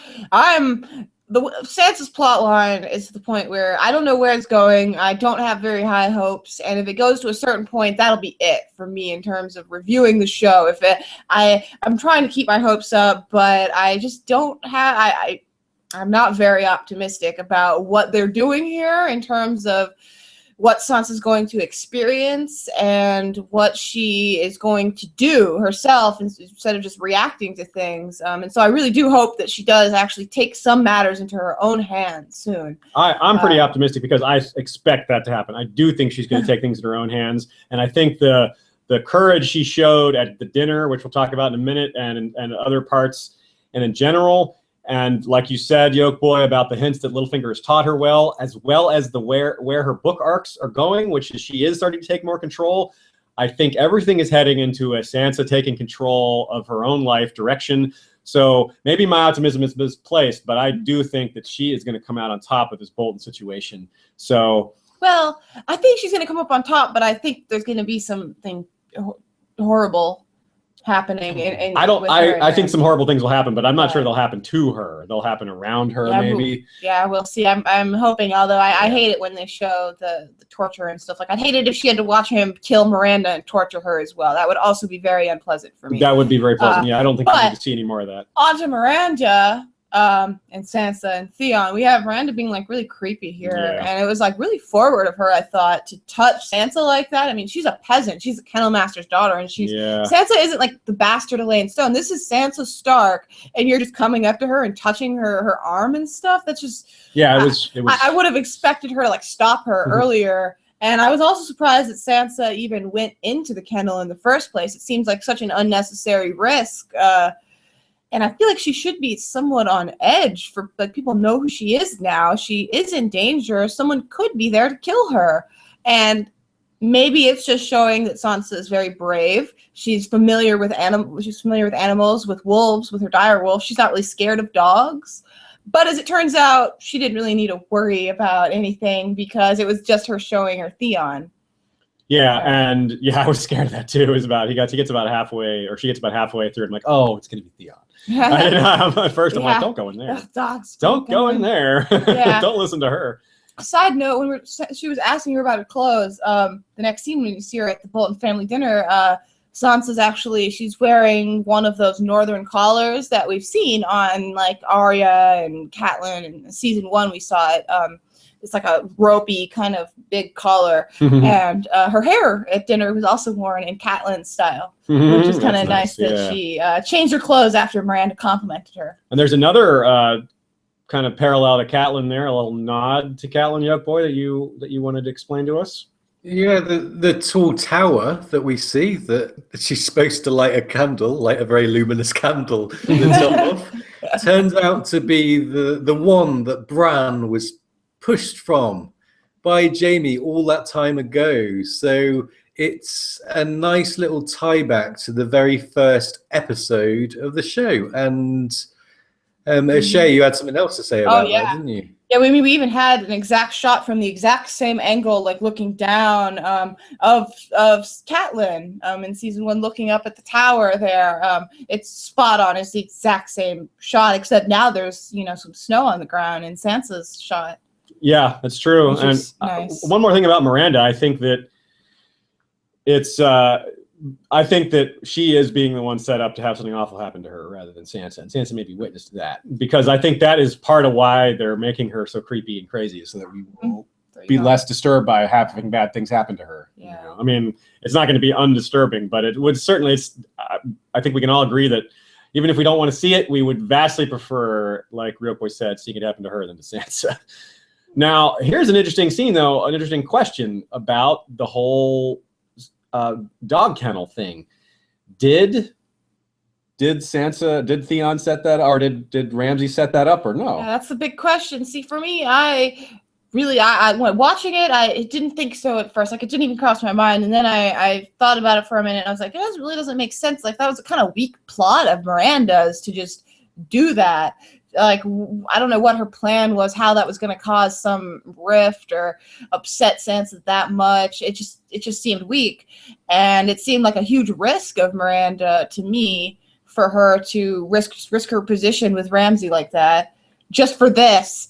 And so it made a lot of sense to me for Ramsay to tell Miranda to do that off screen. And then when he brings Theon in to interrogate him, and he asks, "Is there something you wanted to tell me, Reek?" It's like a test. He's a test. He knows it's a perfect test, and then he gets to just forgive him. He wasn't mad because he knew already, so he wasn't able to like fly off the handle, which I would have normally expected from him. Yeah. And so I really thought that, but then there was a counterpoint, and there was a quote from Ewan Rian. And he said he didn't necessarily want Reek to meet Sansa until he was ready. That they've inadvertently met means that he feels he needs to regain the power. So that maybe that idea doesn't work after all, but it fits so nicely, because you would think, Ramsay would want to test Reek to make sure he's still loyal now that Sansa's around. But the actor denies that that's the case. So we're left with Miranda just doing something kind of odd on her own. And like you said, it doesn't seem to have a purpose. It's not like freaking Sansa out a little bit. And so are we going to see him mad at Miranda in the next scene they have together? We haven't seen the two of them together since then. Yeah, this could be heading towards what we talked about Miranda's downfall. Yeah. This could be the start of that. Yeah. So let's talk about that moment real quick with Theon and Ramsay. He's talked about how we don't have secrets from each other, and somehow the not hurting him somehow was more terrifying. The tension was unreal. They had that line when he says, "Get on your knees." I laughed out loud during the episode. It was just too hilarious to me, and I just thought about, there's a lot of fans of stuff like Theon and Ramsay, and like they're just giving them bait with that line. Get on your knees. Give me your hand. It's just definitely Ramsay's just so hilarious the way he says every line. That actor's so great. So yeah, he's great, and he shows it off even more, I think, in the next scene with the Winterfell and Bolton family dinner, we'll call it. Another nod to Mother's Day in the scene with Ramsay calling Fat Walda mother, and then the notion that she's pregnant a little later in the scene. Ramsay's toast. Sansa doesn't drink. Yeah, she's not very subtle of her to do that. I mean, she's at a small, it's not like she's at a big dinner. Yeah, there's four of them. Yeah. Four of them. They're going to notice. It's pretty overt, dislike she has of them. And then in the scene and the episode in general, like with Stannis, when he corrects Othel's grammar. They have that nice focusing in on faces, which just adds so much humor to every scene when they do it. Yeah, it's great comic relief this episode, and the camera shots. Like the show does a really good job on camera shots in general. The production and cinematography are always top notch. It's the reason the show has won a lot of awards, despite just being. It's not just for popularity. They actually do really good work on a lot of these things. Even the pan up to Jon. Yeah, the pan up to Jon is exactly what I was thinking of. Focus. Yeah. And yeah, Sansa just comes right out and says, you know, this is my home. It's the people who are strange. She's just openly saying not necessarily hostile things. That might be too strong of a word, but combative and unfriendly. But I guess that makes sense. Maybe Roose and Ramsay would be more suspicious of her if she was just going along with everything like, yeah, I'm dick-to-do, I'm fine, I'll marry you. That might make them more suspicious. But that might actually fit with their image of her, you know, as patriarchal type folks who just expect the woman to just not do anything, just for her to be meek. Yeah. Sansa is clearly not meek, at least not at this point. Yeah, you know, poor Walda, she's trying to reach out to Sansa there, and you know, and she's like, it's the people who are strange. It's like, they're strange to Walda too. She's new here too, and new to her new husband and new son, and in a dangerous place. I'd like to see more of Walda, actually. Yeah, I think we will too. Put yourself in Sansa's place. She's having dinner with Freys and Boltons, the ones who like this is everyone who killed her family, and then Theon walks in to complete the trifecta. It's like, geez, it's all the people. Like, if only she could be. She's like, can I be Gregor Clegane for 5 minutes and just slaughter all these people?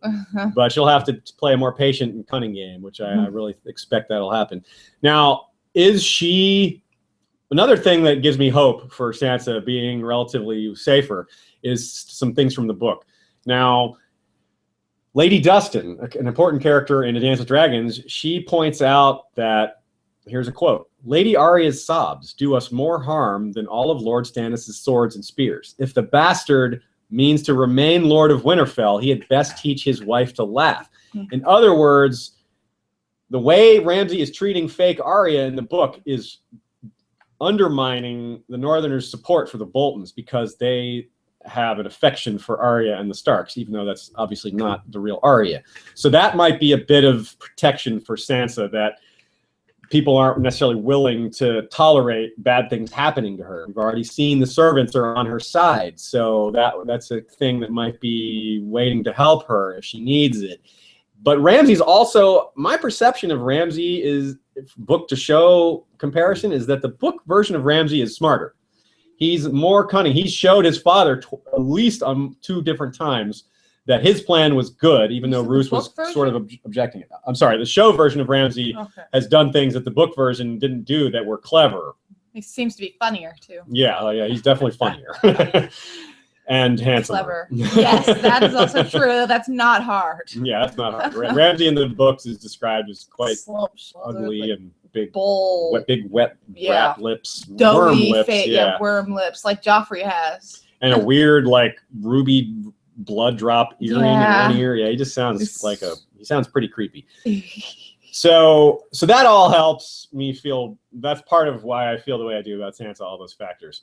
Then we have Ramsay being just a total jerk. He's constantly bringing up Sansa's dead family as if she's fully aware of it, based on the fact that she's sitting with Freys, Boltons, and Theon Greyjoy. So I'm sure she thought of that already, but Ramsay's just rubbing it in, and it's so awkward because Ramsay forces Theon to make this apology that he shouldn't make because Theon didn't do it, but Ramsay, and Roose did have a part in hurting her family. So it's just, Reek is the closest thing you have to living kin, he says. Reek is going to give away the bride, just like in the book.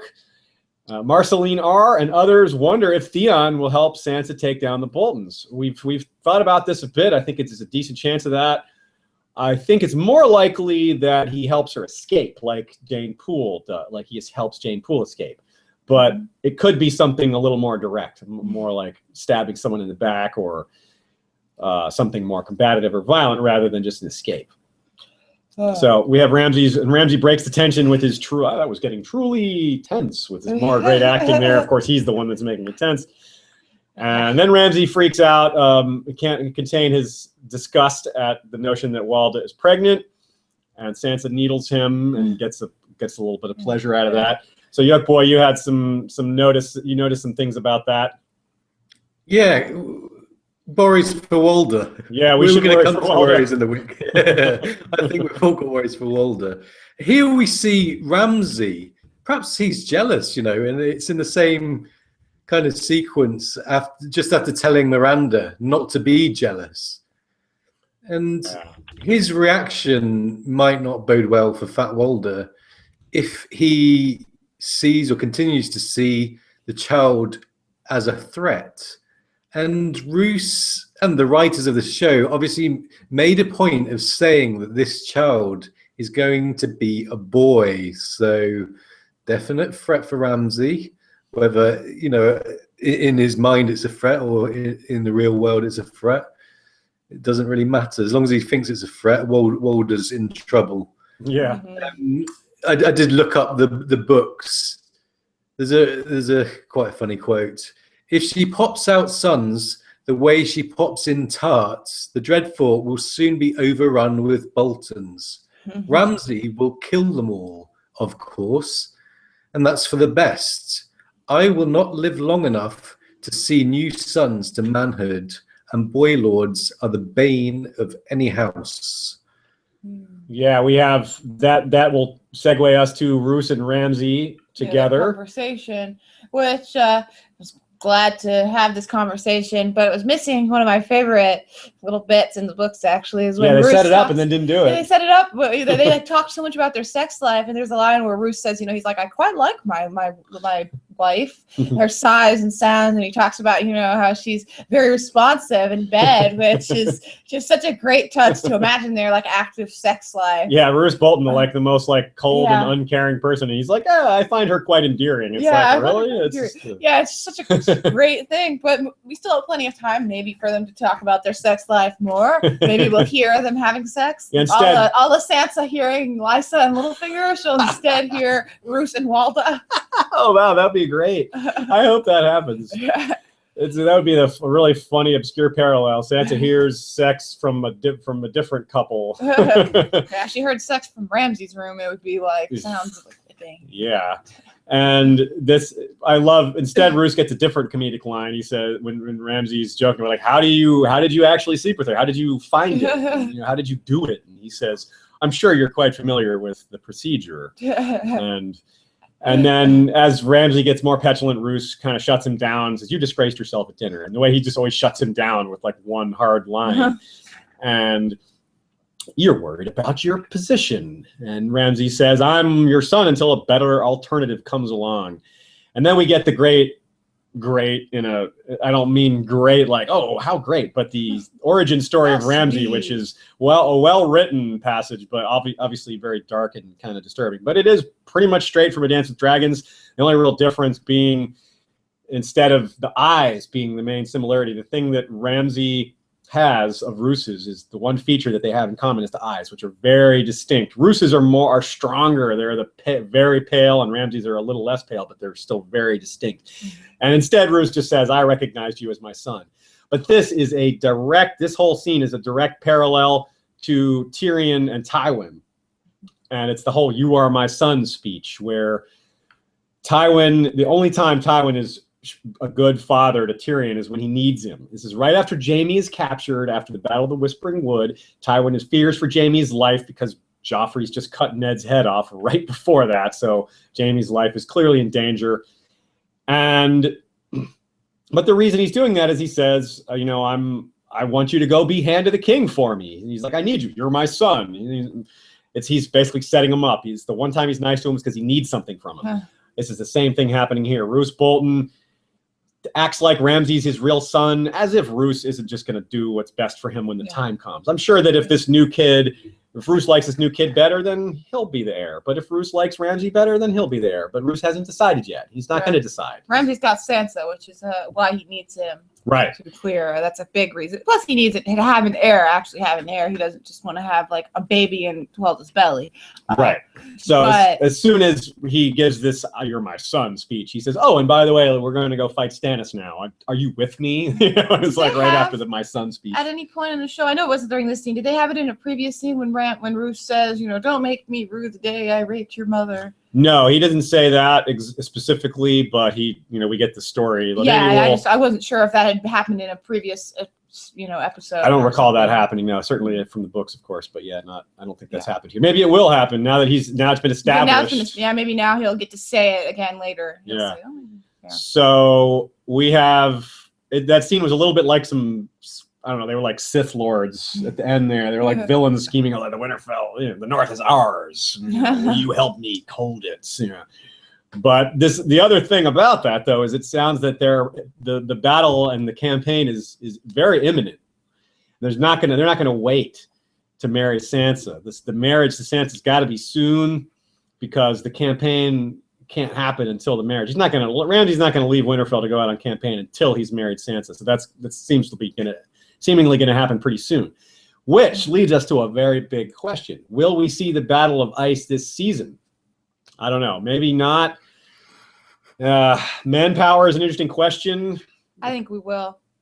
It could be something that they've just hidden from us from the trailers, but yeah, it's interesting to see. If not, maybe we'll see it early next season. Yeah, maybe. Watching Clayton Gardner suggests Roose could be forced to flee south, which would be a way to bring the Freys back into the picture. They could still be there when the White Walkers make it through the north, emerging from the neck, which would be frozen, and they could all be holed up there to fight together. That's a good idea. I could see that happening. We have another suggestion, though, for how the Freys could get back in the picture, and it comes from the realization that Stannis has more men than Bolton at this point, which is not the same it is in the book. The missing link is the Freys. The show didn't give the viewers a good reason for a Frey army to be in the north, but maybe there is one now. Wald's pregnancy gives a really logical reason for Lord Walder to send Roose help, against Stannis. Walder obviously wants his grandchild to be protected. I mean, Walder's a shitty guy. We all know that. But he is very loyal to his family, especially with land and titles. He wants them all in positions of power. And so he wants his great-grandchild to, be a ruler of the north, or at least of some Bolton area, obviously. So a Bolton loss is a loss to the Freys in Walder's head. So it makes a lot of sense, for him to send Stannis some men. It really does. And we have, of course, the site of the Red Wedding here is the Freys castle. So if Stannis does happen to march south with a bunch of Northmen, he's not gonna all just be able to bypass the Freys. That's the people that killed the people that did all that damage in the north. We have another quote from Lady Dustin who kind of explains the situation. And Lord Wyman is not the only man who lost kin at your Red Wedding, Frey. Do you imagine Horsebane loves you any better? If you did not hold the Greatjon, he would pull out your entrails and make you eat them, as Lady Hornwood ate her fingers. Flints, Serwins, Tallhearts, Slates, they all had men with the young wolf. So nearly, like we said, nearly every northern house has a blood debt with the Freys. So the Twins, however, is an incredibly strong castle. No one's going to be able to take that. It's quite clear that the Twins is a serious investment in terms of trying to take the castle. So it wouldn't be a simple matter of Stannis taking it. And this might all be kind of moot anyway, because if the White Walkers are around, Stannis isn't going to be able to get that far south, especially to march on King's Landing. We're thinking that his plans won't quite get that far along before he has to start fighting in the north, fighting the real battle. Trisha Sprankle asks, Red Wedding Northern style? Maybe is there going to be enough support from the small folk? That's an interesting question. Will Sansa, maybe there'll be some sort of setup there with small folk rising and maybe taking out the Boltons from within? Interesting possibility. Red Wedding as in Melisandre involved. Yeah. Way there. No, they're going to be married before that, it seems like. But it's also possible there's certainly been a second Red Wedding sort of foreshadowing in the books, maybe from Davin Lannister's point of view, not his literal point of view, but that it's his wedding where there's some people have foreshadowed a second Red Wedding. Maybe we're going to get it here instead. Maybe the show will move that. So anyway, running out of time, so let's go ahead and move on to some questions and predictions and factoids that watchers have pointed out. Where You Want to Be points out that Jaime's sword catch is a nod to Victarion's sword catch of young Ceri. I can't believe I didn't catch that. I was really, when I saw that, I was like, oh my God, of course it is. That's totally right on. That's a very good parallel. Another good job by the showrunners of sticking in a clever reference to the books. In this case, one that got right past me that I really shouldn't have. I've listened to that chapter so many times, I can't believe I missed that. I don't know that it's an exact, that the showrunners planned it to be a parallel exact. It doesn't have to have been, but yeah, it's pretty I cool. think it's nice. I just don't know that it was necessarily like on purpose. I think there's so much stuff that there could be some crossover on accident easily. Definitely. Warzip suggests that Tyrion will eventually sleep with Melisandre to prove that a small man can indeed cast a very large shadow. Nice one, nice one. Archmaester Drew and Sophia Alarcon mentioned that real-world obsidian can be non-black too. It can be green or orange even, which is it is news to me. I knew it kind of was off black sometimes, but I didn't know you could have gold or orange rather. That's really neat. J.C. Wilder asks, why did Robert give Lyanna a feather? Yolkboy, you have a thought on that?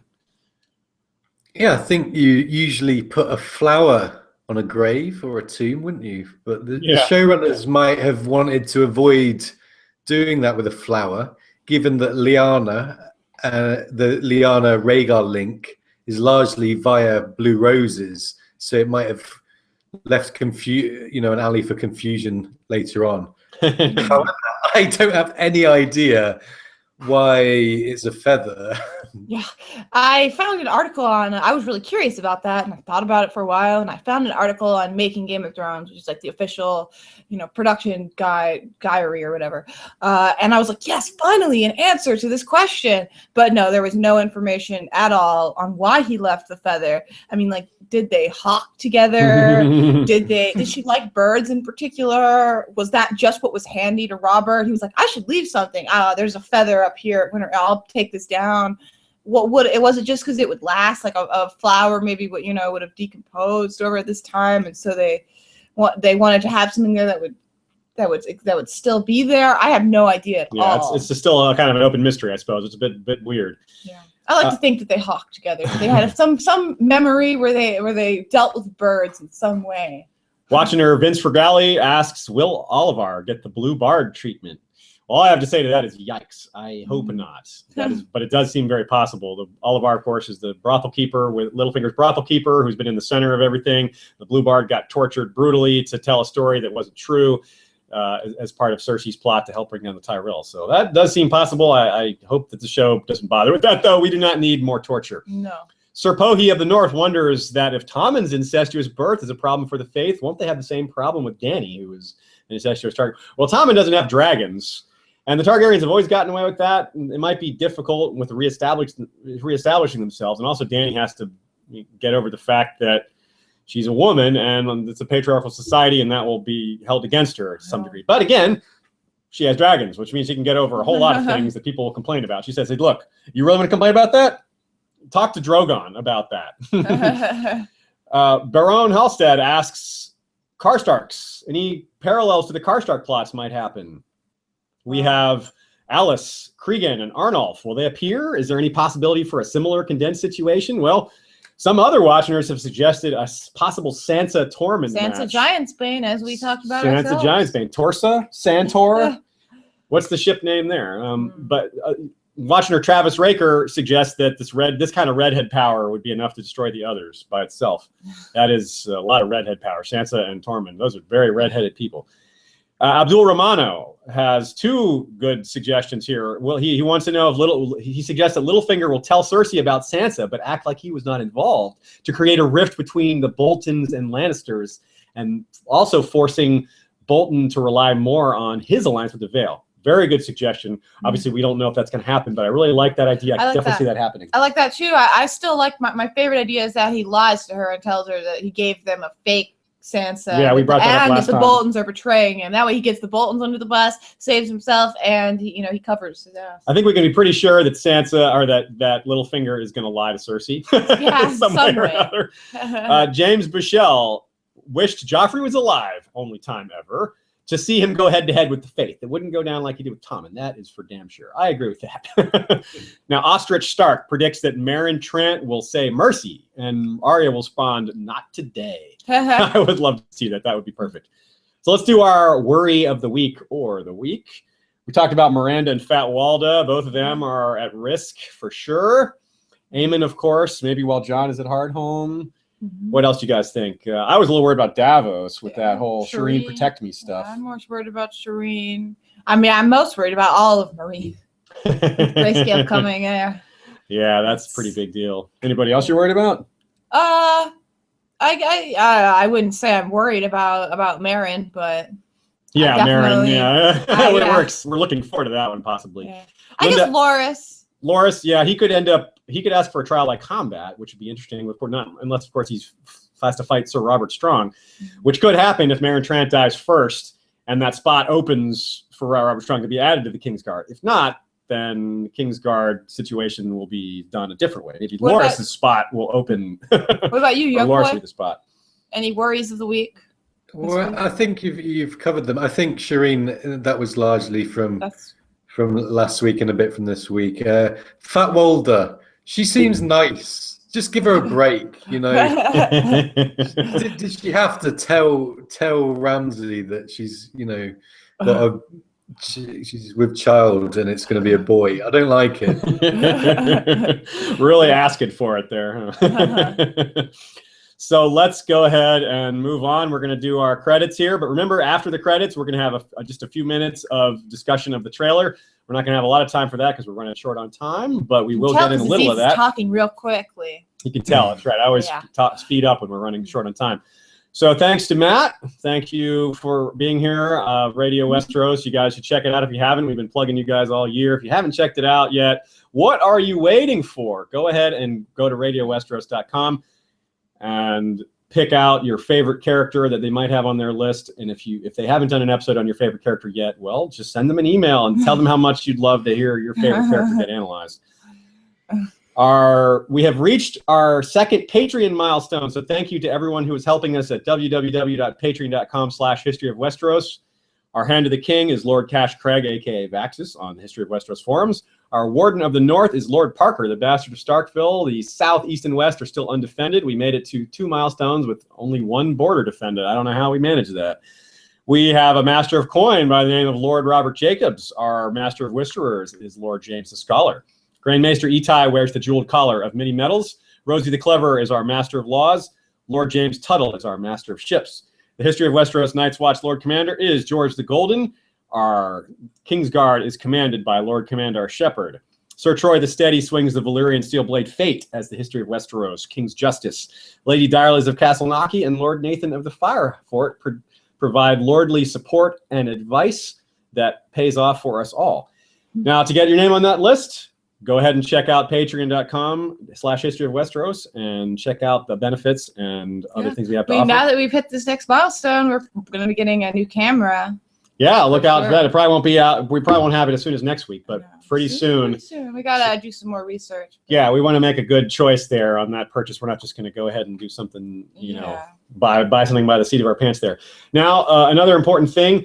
I continuously review some of these plot lines, especially during the TV season, because there's so many parallels and so much to keep track of.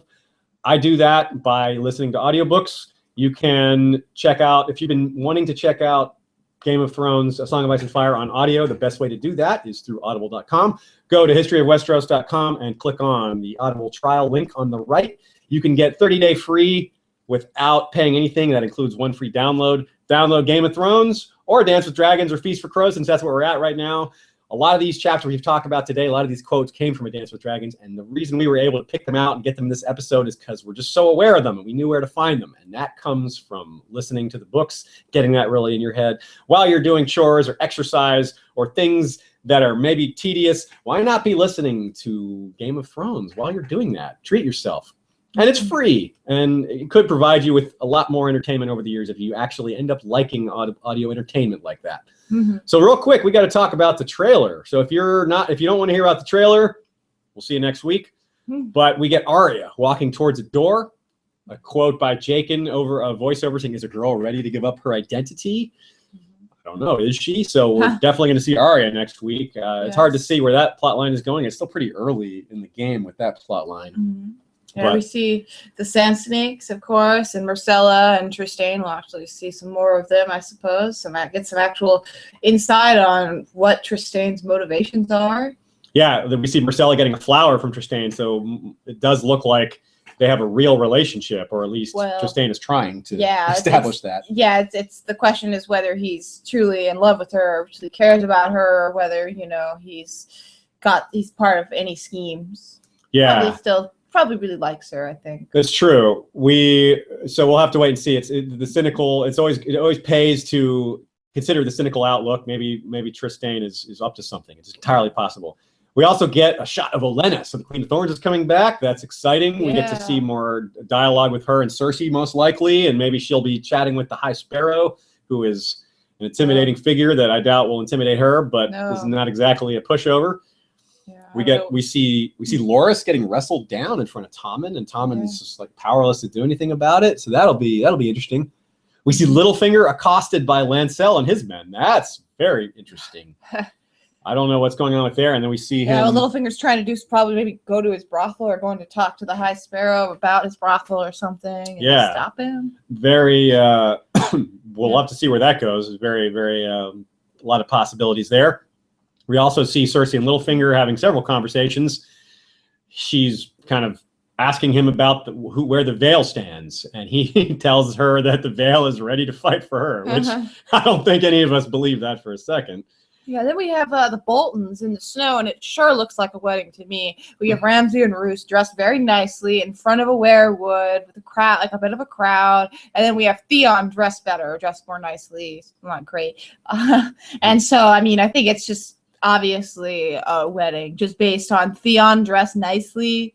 That's got to be it. Yeah, so that fulfills the prediction we made earlier this episode based on the necessity of the marriage happening soon. That seems to be confirmed by the trailer. And we do not see any shots of Essos besides Arya, and we do not see Stannis. So it's possible this next episode won't have any Daenerys or any Jorah or Tyrion or we'll have another Bolton-focused episode. We'll probably have a lot of King's Landing since we didn't have it this episode. Yeah. So anyway, all right, that's our show for today. Yolkboy, why don't you say goodbye and make another little quick plug for Radio Westeros since I blew through that so quickly. Okay, well, I really enjoyed it today, and I hope your watching us did too. Yeah, come and check me out on my own podcast with Lady Gwyn, and that's at radiowesteros.com. Really hope some of you guys come and check it out. Right on. Again, we plugged it before, but the Barristan episode is a great one, and it's, of course, very timely. And, of course, you guys also have episodes on Brienne and Melisandre, all those sorts of characters that are becoming really important right now. So good time to brush up on your character knowledge. And that is all we have for this time. We will see you all next week for the beginning of the second half of the season. We expect a lot of excitement to build and things to be moving at a quicker pace, more action, perhaps more resolution, more likelihood of deaths. So keep sending us your feedback. Send us questions, predictions, worries of the week, other types of feedback. Call us names, good names, bad names. Nah, don't do that. Call us good names. Don't call us bad names. We don't like that. Call us funny names. We'll take that. Until then, though, see you all next time, and Valar Morghulis.